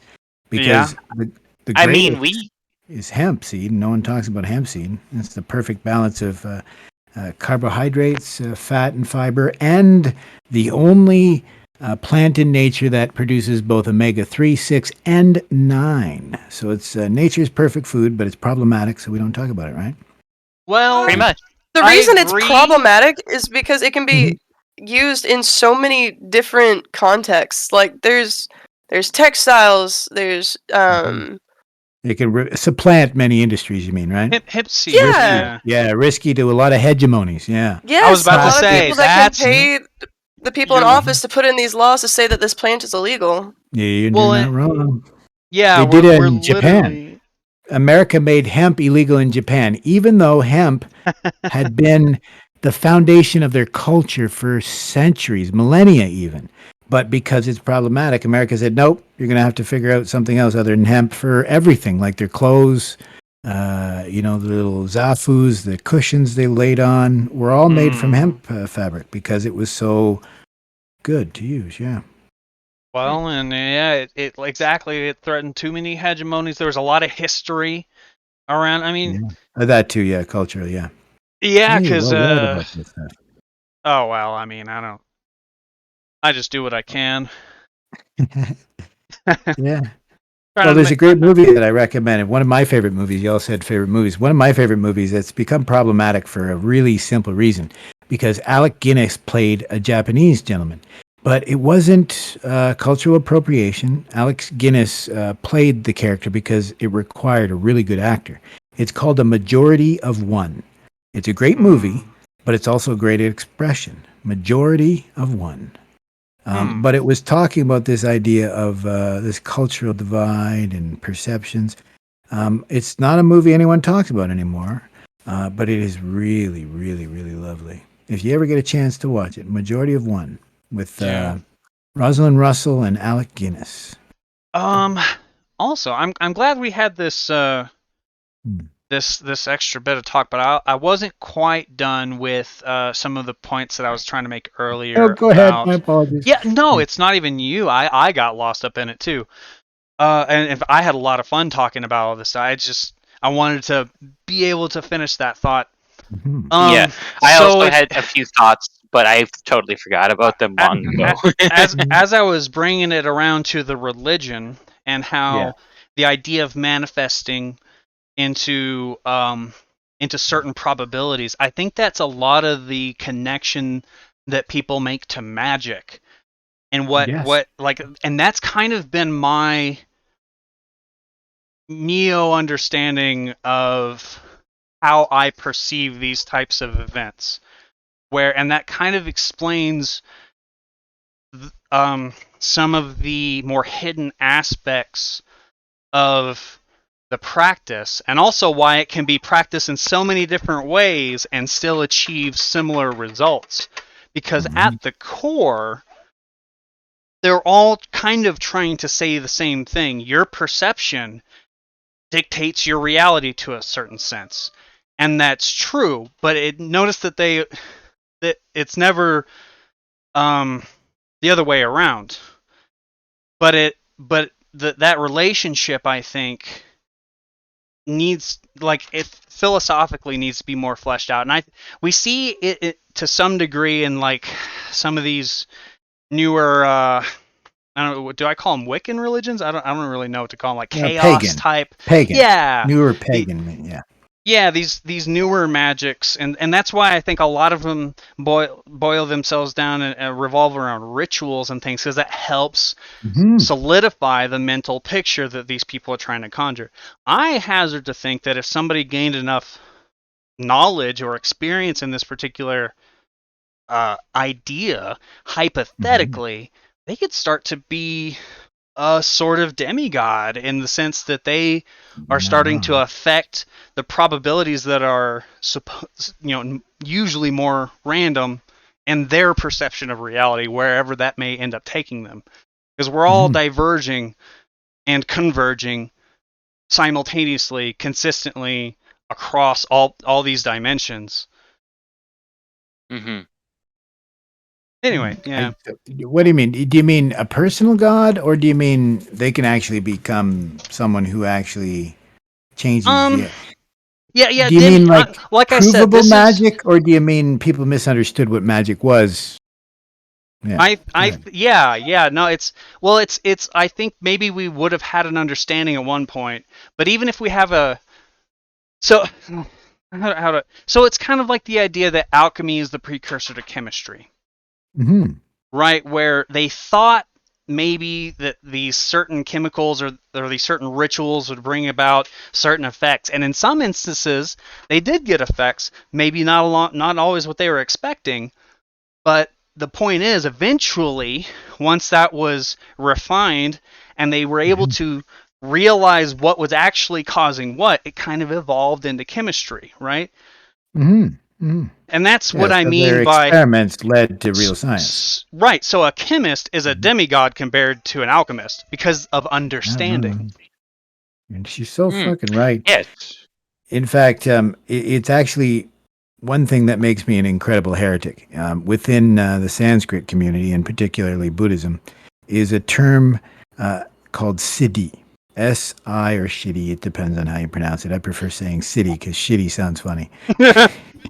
But siddhi is very clearly, it's just what we would call supra-normal powers, meaning imagine if everyone walked around, as Jung said, completely unconscious, except one person was present and paid attention. Well, he would seem like a demigod, as you say, right?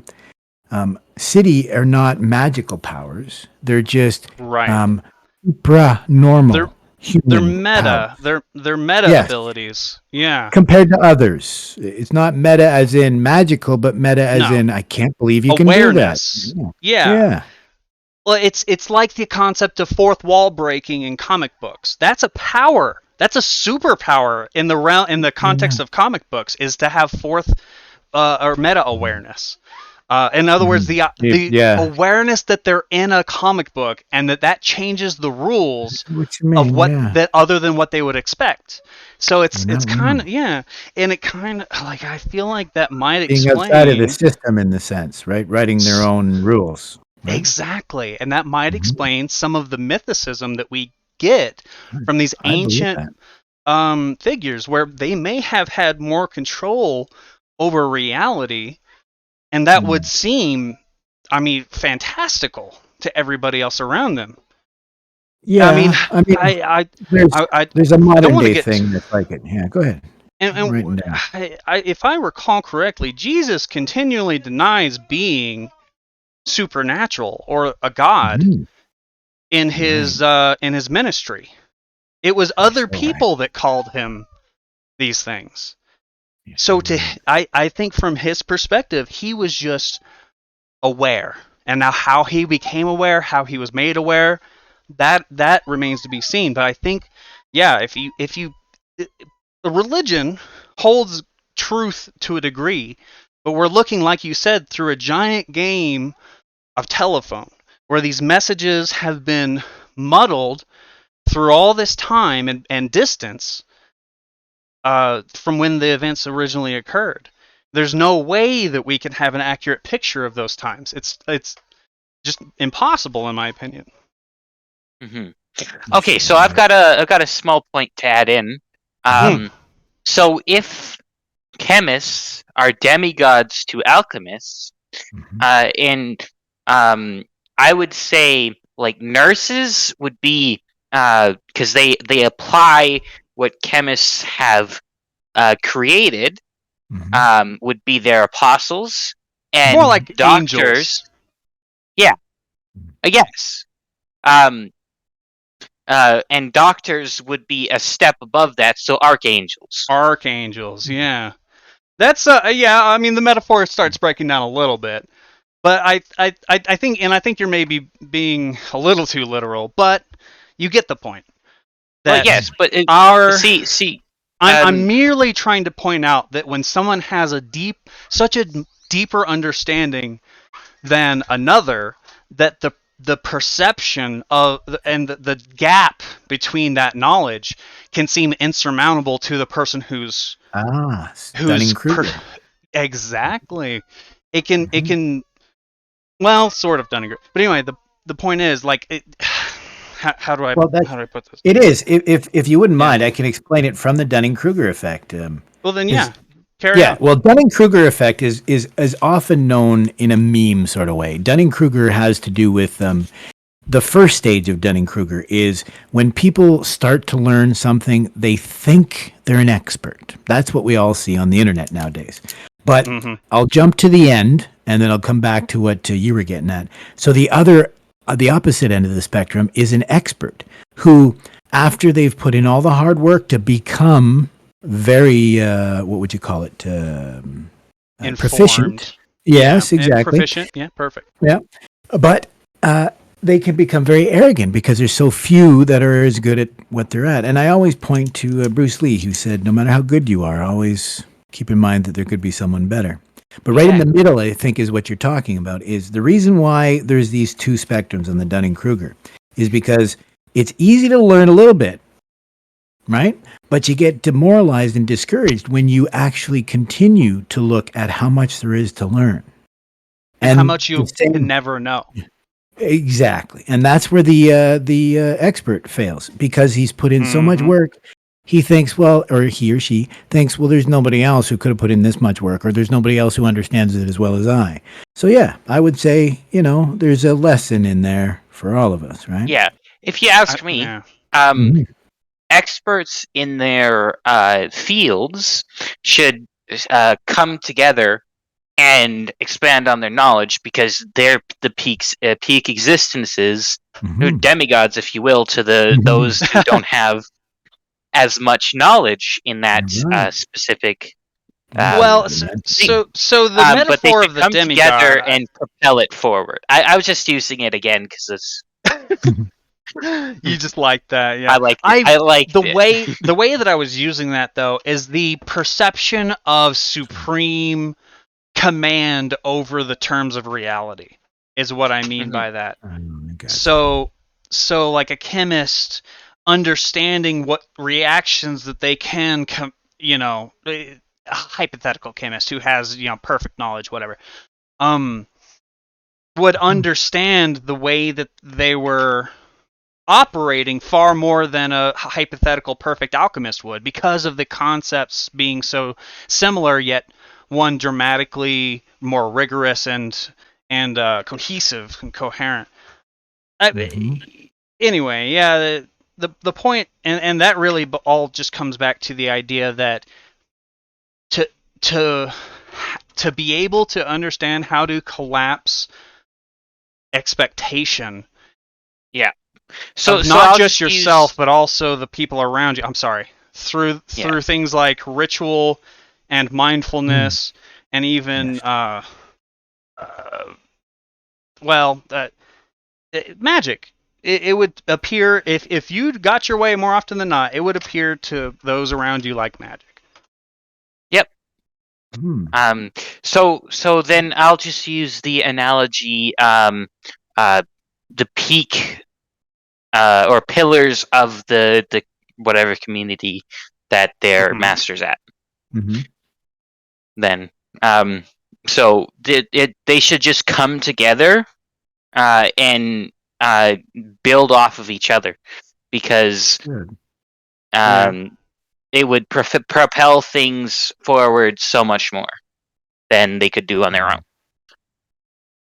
You have no idea how right you are, but just long story short, there is an active campaign to prevent that. Because just last year in Pakistan, we discovered that we've been wrong for hundreds of years about the connection between Greek, uh, Hellenistic philosophy and Buddhism, what we would call Bactrian Buddhism. It's hundreds of years older than we ever would have thought, and it puts a lot of our previously understood beliefs into question. But up until very recently, there was arguably an active campaign to make sure this didn't come about. You can read it on Wikipedia. I would just suggest you read Pyrrhonism. You can see just an active attempt to suppress reality. Like they'll say, well, one scholar says, well, they needed three different translators to be able to understand. But the truth is, in northern India, about 2,500 years or 2,000 years ago, they were all learning from each other. Exactly what you're asking us to do now. There was proto Islam, Sufism. There is proto Vedanta, proto Buddhism, proto Zen. All this stuff was up there at the time.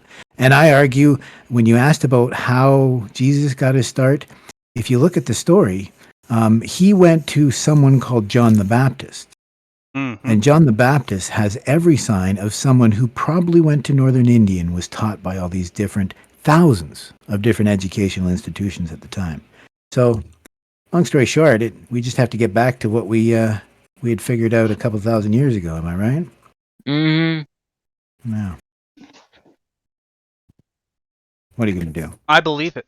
Well, and so when I was going through basic, I used to go and all throughout the movie, but mostly this specific event happened in basic. I used to go to different religions gatherings instead of Christian ones because at the time I was a pretty devout Christian. Mm-hmm. But there was a speaker who was talking about Buddhism, and they had a kind of a mixed understanding of things, but they were trying to convey the same sentiment that you were talking about, because a lot of the same ideas that he was talking about were they were predicated, or what's the word? They were before. These Predated. ideas existed before, predated. Thank you. Mhm. Existed inside of, like you said, India, and he believed that Jesus had taken time and gone to India Mhm. and learned things and then came back. Now, at the time, he had misspoken and said that Jesus had put together the Bible, which is just frankly untrue. But Yeah. the idea that You liked Jesus his brought passion, back right? concepts. Yeah, I loved Yeah. his passion. Yeah, he was wrong, but I liked his direction. But the point is that they think that a lot of those concepts were either stolen and or shared Mhm. specifically. Or shared, exactly. Yeah. Yeah. Well, I am conflicted with the historicity of Jesus. A lot of people Himself will. as Yeah, a real right. person. Yeah. Correct. Right. Yeah, as a historical person that existed, I have to remain skeptical. I don't think that the That's evidence is good though. there. Yeah, I mean, it's I've Just being argued a with skeptical. people. I've argued with people about what they consider good evidence for, like the writings of Josephus, among other things. And I always kind of have to point out the flaws um, that I see for myself in considering those to be indicators for that. Like, for Hmm. example, Josephus spoke of people that worshipped this person called Christ, but that doesn't necessarily mean that how do I put it? That doesn't necessarily mean that these people were believing or worshiping or saying was true. Does that make any sense? No, it makes sense. Yeah, It's the same thing that because I mentioned. This idea of like a perfect aspect doesn't have to be a real person. It can be just an imagined right. what we would call like a moonshot goal, right? Because there are no Mhm. contemporary recordings of Jesus unless you Hmm.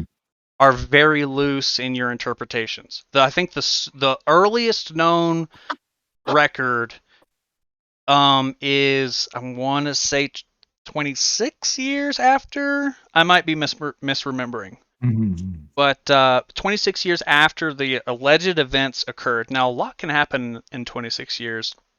Um, Mhm. no, imagine anybody from today telling a story about something that happened 26 years ago that wasn't contemporary. Well, that's what we're expecting of the Jesus uh, quote unquote biographies. Never mind an author's artistic license, right? Correct. And artistic license wasn't just um like a side effect. It was expected of people Exactly. at Yeah. of It's that no different. religion specifically. They loved Not their even just poetry. them. Same in Yeah. Buddhism. Yeah, there's so much in that that's obviously just written to catch people's attention, but people believe it. Yeah. And a lot of it is written as a reflection of some of the Abrahamic events, and they largely consider Abraham to be a fictitious mythological figure in That makes sense. Yeah. academia. So it's like, we're. But anyway, yeah. You can't win I with that. find it. Yeah. Yeah, I find it too convenient that that type of ideology that was predated by a better or by a different similar ideology in India suddenly came there, was propagated, and then adopted by the Roman government 300 years later as a Gotcha. Yeah. unifying. I mean, you It's get what I mean. problematic. There's Yeah. a lot of problem, and even in Unlikely. the construction of the Bible through the councils of Nicaea, like it Hmm. would be the equivalent of if we took a bunch of passages today, handed it off to our government along with some church, or along with the church members to decide what was true and what belonged in a canonical telling of this American story. history, right? Yeah, exactly. Yeah. Yeah, and we all Not know wrong. how loose American history is in its interpretation of events, Yeah, well, we're depending on watching when that you. today. Depending on what Uh huh. station you watch, you're going to get a different story about any given event, right? Precisely. There's two sides. There's two sides to a story, and then the truth is somewhere in between, right? Yeah, It's for sure. yeah. It's ignorant to think that Um, ancient propaganda didn't exist and that it didn't influence the stories that are being told Well, today. it's the bias. You started with that, right? Like we all, Precisely. that's what we talked about. Remember that I find it Mm-hmm. funny when people want to discuss objective truth because soon as you remove the individual's bias, well, then it can't be truth Mm-hmm. because it's just a hypothetical story, right? Right. And Without believe it someone if you there, want it's to. not real. Yeah, Yeah. Believe it if exactly. it feels right to you. And I get it. But do not expect me to have the same standard of evidence that you do. Or to Exactly. come to the same conclusion if we had the same standard. Exactly. Precisely. Yeah, exactly. You guys are Well, awesome. and I think but here's the thing though. If we did have the same evidence and the same frame, I would expect us to come to the same conclusion because of empiricism. That we were talking about earlier. The But components of what we were talking about, Mhm. reflecting back to like the components of the apple do not change when we call it an orange. Well, And that's but exactly what you're Oh, I forgetting. had something to say on that. Yeah. No, it's just the definition just changes. Mm-hmm. Yes. Exactly. So an Not the orange apple. now The It's an still an atoms, orange orange. the are things that are Exactly. different. yeah. Okay, just 1 second. I'm Thank you. sorry. The definition of an orange is no longer uh, a fruit that you can peel and divide up because that's how it's naturally grown. It's Exactly. now Yeah. it's now um, a hard. I don't know how would you describe an apple? Well, No. I'll help you out. A chemical composition of an orange versus the chemical composition of what we call an apple. Just Mhm. because you switched the names around didn't change the chemical composition. Exactly. The Yeah. core of reality did not change. Only your Mhm. perception of it did. Mm-hmm. That's it. Right. Exactly. Yeah, no. I think we agree. Well, but that's why James realized the necessity of radical empiricism, because he Mm-hmm. saw that you're right. There is objective empiricism, but when we've admitted that meaning is arbitrary, that means that two Mhm. people can have the exact same experience, have the exact same frame of reference, everything exact, but by the nature of them being two different individuals, their experience will necessitate being completely different. You know what I mean? Just It's just it's the argument okay. about self, right? It's just like the perception of light in Mhm. special relativity. Or light through a prism, right? The light doesn't change, the Or the perception of it. Yeah.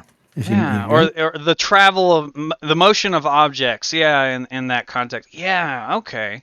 Okay. Well, and yeah, no, I kind of agree with you. But that does interestingly call into question even more so the nature of reality. Is there ever a genuine common consensus that we can all reach, a similar enough frame that we can all contextualize in the same way? Mm. Yeah. Impermanence. The Buddhists believe impermanence is that answer. Mm-hmm. But within it is also what we would call an oxymoron, or because Right. impermanence, if it's a It law, is permanent. means it's permanent. Exactly. You see where Yeah. I'm coming. Yeah, you're Oh, thinking way well, ahead. yeah. Yeah. Yeah. And there was something earlier that somebody had mentioned that was also a self contradiction. I didn't point it out at the time, and now I wish that I had. But I Mhm. didn't want to be a dick. I was anyway. I don't worry Yeah, about that. it's I don't let that keep it, me I we mean, keep have me just call down. me that. out if it was ever me. Like next Oh, I time. will. Don't worry. I'm just kidding. But here, I think that's it. That it's important to see reality in shades of gray because of that very reason. Mhm. There are exceptions to most rules. I think that is the way to phrase it instead of there's an exception to every rule. There are exceptions to most rules. Because what about the exception to that exception? Or what about that rule that you just laid down about there being exceptions? And in a moment from now, those rules and exceptions both need to change, right? Because we're in another Mm-hmm. time and I place. think I made And I I think I've made a comment about this a few times on a couple other Mhm. sessions where the only inherently true blanket statement is that none of them are true, which Mhm. it But that is a contradicts blanket itself. statement that would be true. Yeah, Yeah, that was it. exactly. That was the exact concept I was thinking of. Yeah. Now, Yeah. thank you for bringing that back. Nothing can be Um, No problem. true Glad I could forever. Yeah. contribute. Like I was enjoying listening to you guys, and I was having a hard time trying to find a spot where I could jump in and add to the Different. conversation. that was perfect, though. Yeah.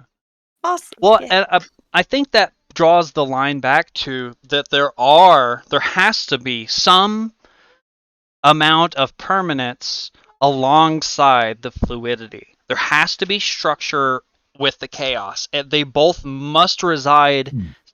with each other and never can be apart. Because think of it this way. Hmm. Even the chaos we perceive in our galaxy resides within the bubble, the sphere of the rules of the universe.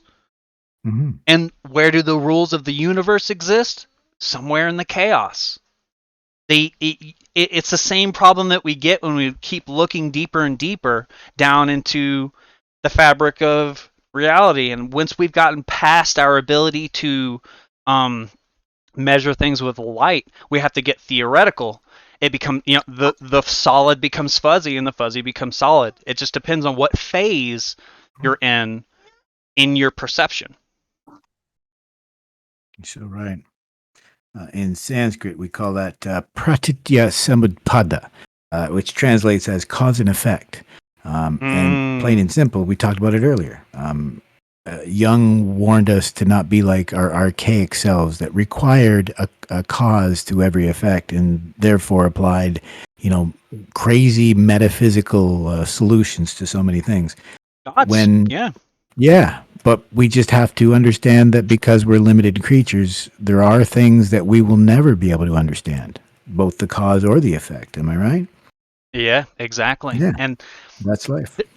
I think what can even be a little more complicatedly drawn from that is that there is always, forever, cause and effect, and that it never regresses beyond that. There's no causeless effect. There's Yes, no effectless that's exactly cause. Buddhism. Yes, sir. That's what they say. Exactly.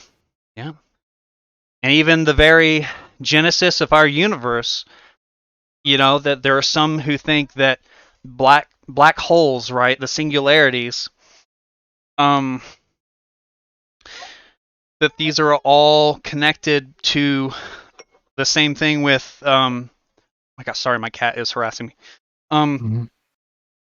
So essentially, right, hold on, let me recoagulate my thoughts. So if you rewind and assume that something similar to the concept of the Big Bang happened, where there was a singular, infinitely dense point that expanded out into what it is now, and you do the math for black holes, which is the condensing, the collapsing of things into a singular point, and you extrapolate that into in and of itself, where each one is the birth, existence, and then decay, and then rebirth of universes.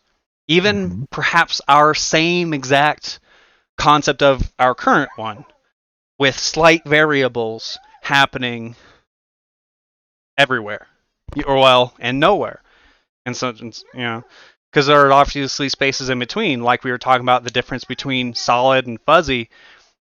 These principles repeat themselves out into everything that we've perceived, all the measurements, all the perception, and that makes people really uncomfortable because it's not within our evolutionary pressure to need to be able to understand that until relatively recently, especially since we had answers in our beliefs that have since become insufficient due to our continual evolution. And I remember earlier you were talking about evolution as like a progress or a regress. And I actually kind of have to disagree. I think evolution is only ever an adaptation to the pressure, and that there is no regression, there is no progression other than the advancement in time. And that's largely dependent on our very specific linear progression of time. And perception of time, yeah. Right. Another argument about what is time, right? Well, exactly. Yeah. And how closely interlinked is time to matter in space? Well, that's beyond my pay at that point. Yeah. I limit myself to areas that it's funny you say that, though, because there are some really interesting, when it comes to chaos, the one that I do find interesting is that our perception of time is only flawed because the past, we've already decided on a narrative, therefore the chaos or entropy is limited, whereas the future, entropy is unlimited, thus, scary, thus unknown, thus, all that jazz. I don't discuss whether it exists or not. I just like that idea of, right? perception of time. Yeah. Well, and I know you had talked earlier about free will, the concept of free will Oh yeah. and Carl Friston. predetermination, right? And I like to think of it inside the context of that exact thing, where, well, was it Laplace's demon? I gotta look up. I don't remember it. It was somebody's demon, but the point is, if there was a creature that could see every single path of every atom, every particle, everywhere, would that creature be able to determine the future, assuming that Newtonian mechanics were true, where effect was preceded by cause, and there is no cause, there's nothing that ever would happen outside of that context. And if that were possible, then does that mean that everything is predetermined by its previous interaction, and that there is no future that is entirely undetermined, because every action will lead to a very precise reaction, even if we ourselves as humans aren't capable of seeing every single mechanical decision that goes into making that happen?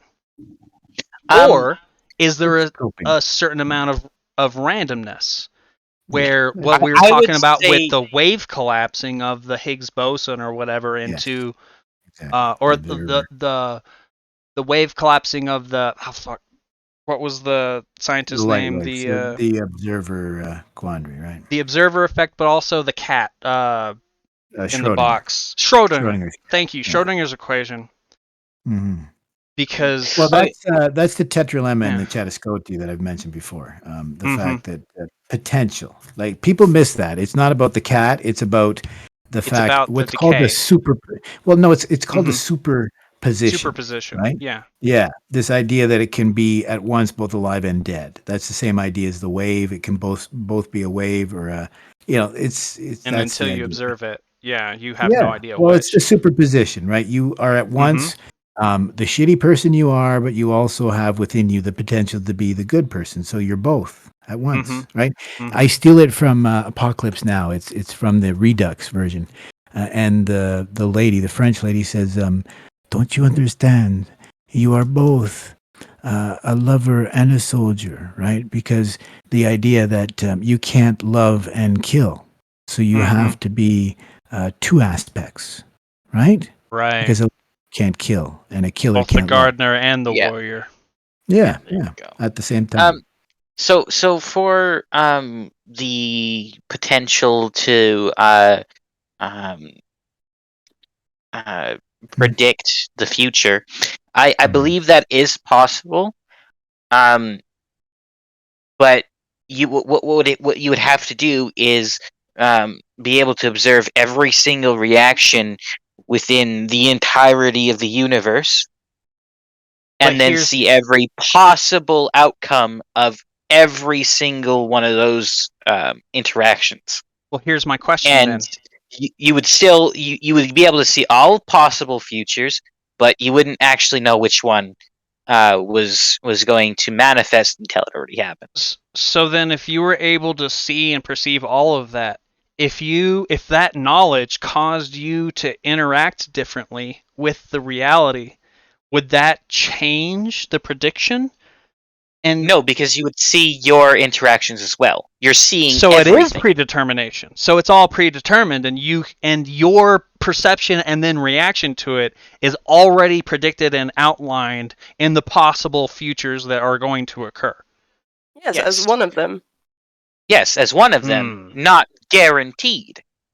I guess now we have to fall back upon kind of the idea that I was talking about, of that all possible futures are playing out ad nauseum, ad infinitum, whatever you want to say, depending on, is what I'm saying kind of making sense about the playing out of all possible futures? Do I need to go over that, the machinations of that concept anymore? I don't think so. I feel like maybe, okay. Because I feel like maybe I'm retreading myself just a little bit here. I don't want to prolong that too much more, but you guys get the idea. Where I think that if you were to perceive all of everything, that would only ever be that one possibility of reality, and that there is a version out there somewhere outside of your awareness and outside of your possible awareness that would experience something else in a different Okay, so what you're fashion. saying? And even, hold on, even if you were capable of perceiving those other universes, that there would then be a new set of universes that did reside outside of your perception, and that would now play out a new set of circumstances where you didn't have that knowledge. I think the universe is way more more clever than we are, and that reality won't allow paradoxes. And in order to compensate, there are mechanisms that are already in place to flesh those possibilities out within the context of the rules that govern this specific reality, Mm-hmm. being Okay, that and varied across all the Can we potential get states. a scientist on the stream one of these days? Like, I don't know I don't what know kind of any. scientist deals with this, but like, I we need want to see what they say. A chaos theorist, theoretical maybe. scientist. Yeah, we need a theoretical scientist. Yeah. We need Sheldon out Well, here. if any are listening, you be sure to call in at 555. No. Oh, Bad goodness. cock. Yeah. I've been Okay, playing with so this idea something else. of philosopher's patient. In fact, so I play with this idea of the philosopher's patient. The idea of what brings someone to philosophy is the idea of trying to understand this stuff. And I argue a scientist hasn't gotten to that point yet. A scientist hasn't admitted that they're so limited in their understanding and their perception that this coping mechanism they've developed to try to find an answer to everything or to understand, to codify the universe is just it's what would you call that? A prerequisite? Well, no, it's denial of the truth that you know what I mean. Yeah. Yeah. Something I could add on though to uh, my proposition there about seeing the future. Mhm. The only constant that you would see, or that you would always know about, is the eventual heat death of the universe. That would be the end result, period. No matter how much you tried to delay it. Do you think that you could, like, here's my thing though. I there definitely would be a reality where that happened, and then there would be a reality where it wouldn't. Well, yeah, because what you're saying is the multiverse, but Scratching my goddamn chair. each universe has a predetermined endpoint, and they're all different. It's right, but it would only ever be predetermined until the next axiom, the next challenge point to the wave collapse, and then there would be two more universes that would then subsist and diverge on their own as well. And there is no true universe. There is just the universe your consciousness rides along. Yeah, until before it goes on to wherever the fuck it's going to go on to. And who knows what that is. That there's The an fifth dimension. idea.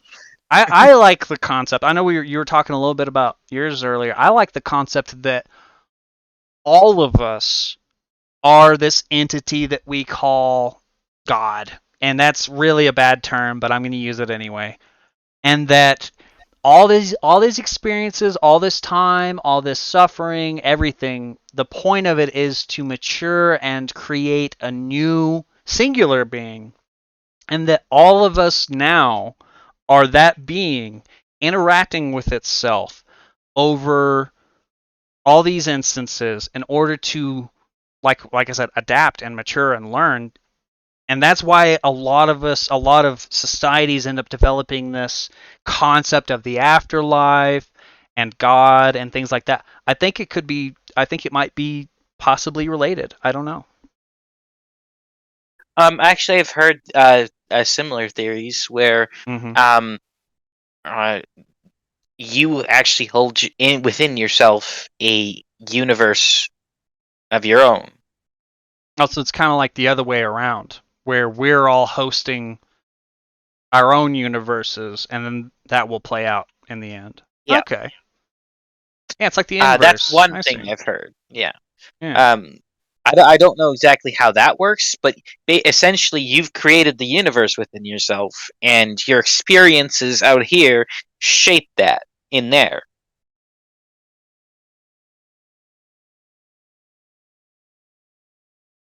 Yeah. Right? Who knows? It's all up in the air. And from my perception, that universe within yourself is the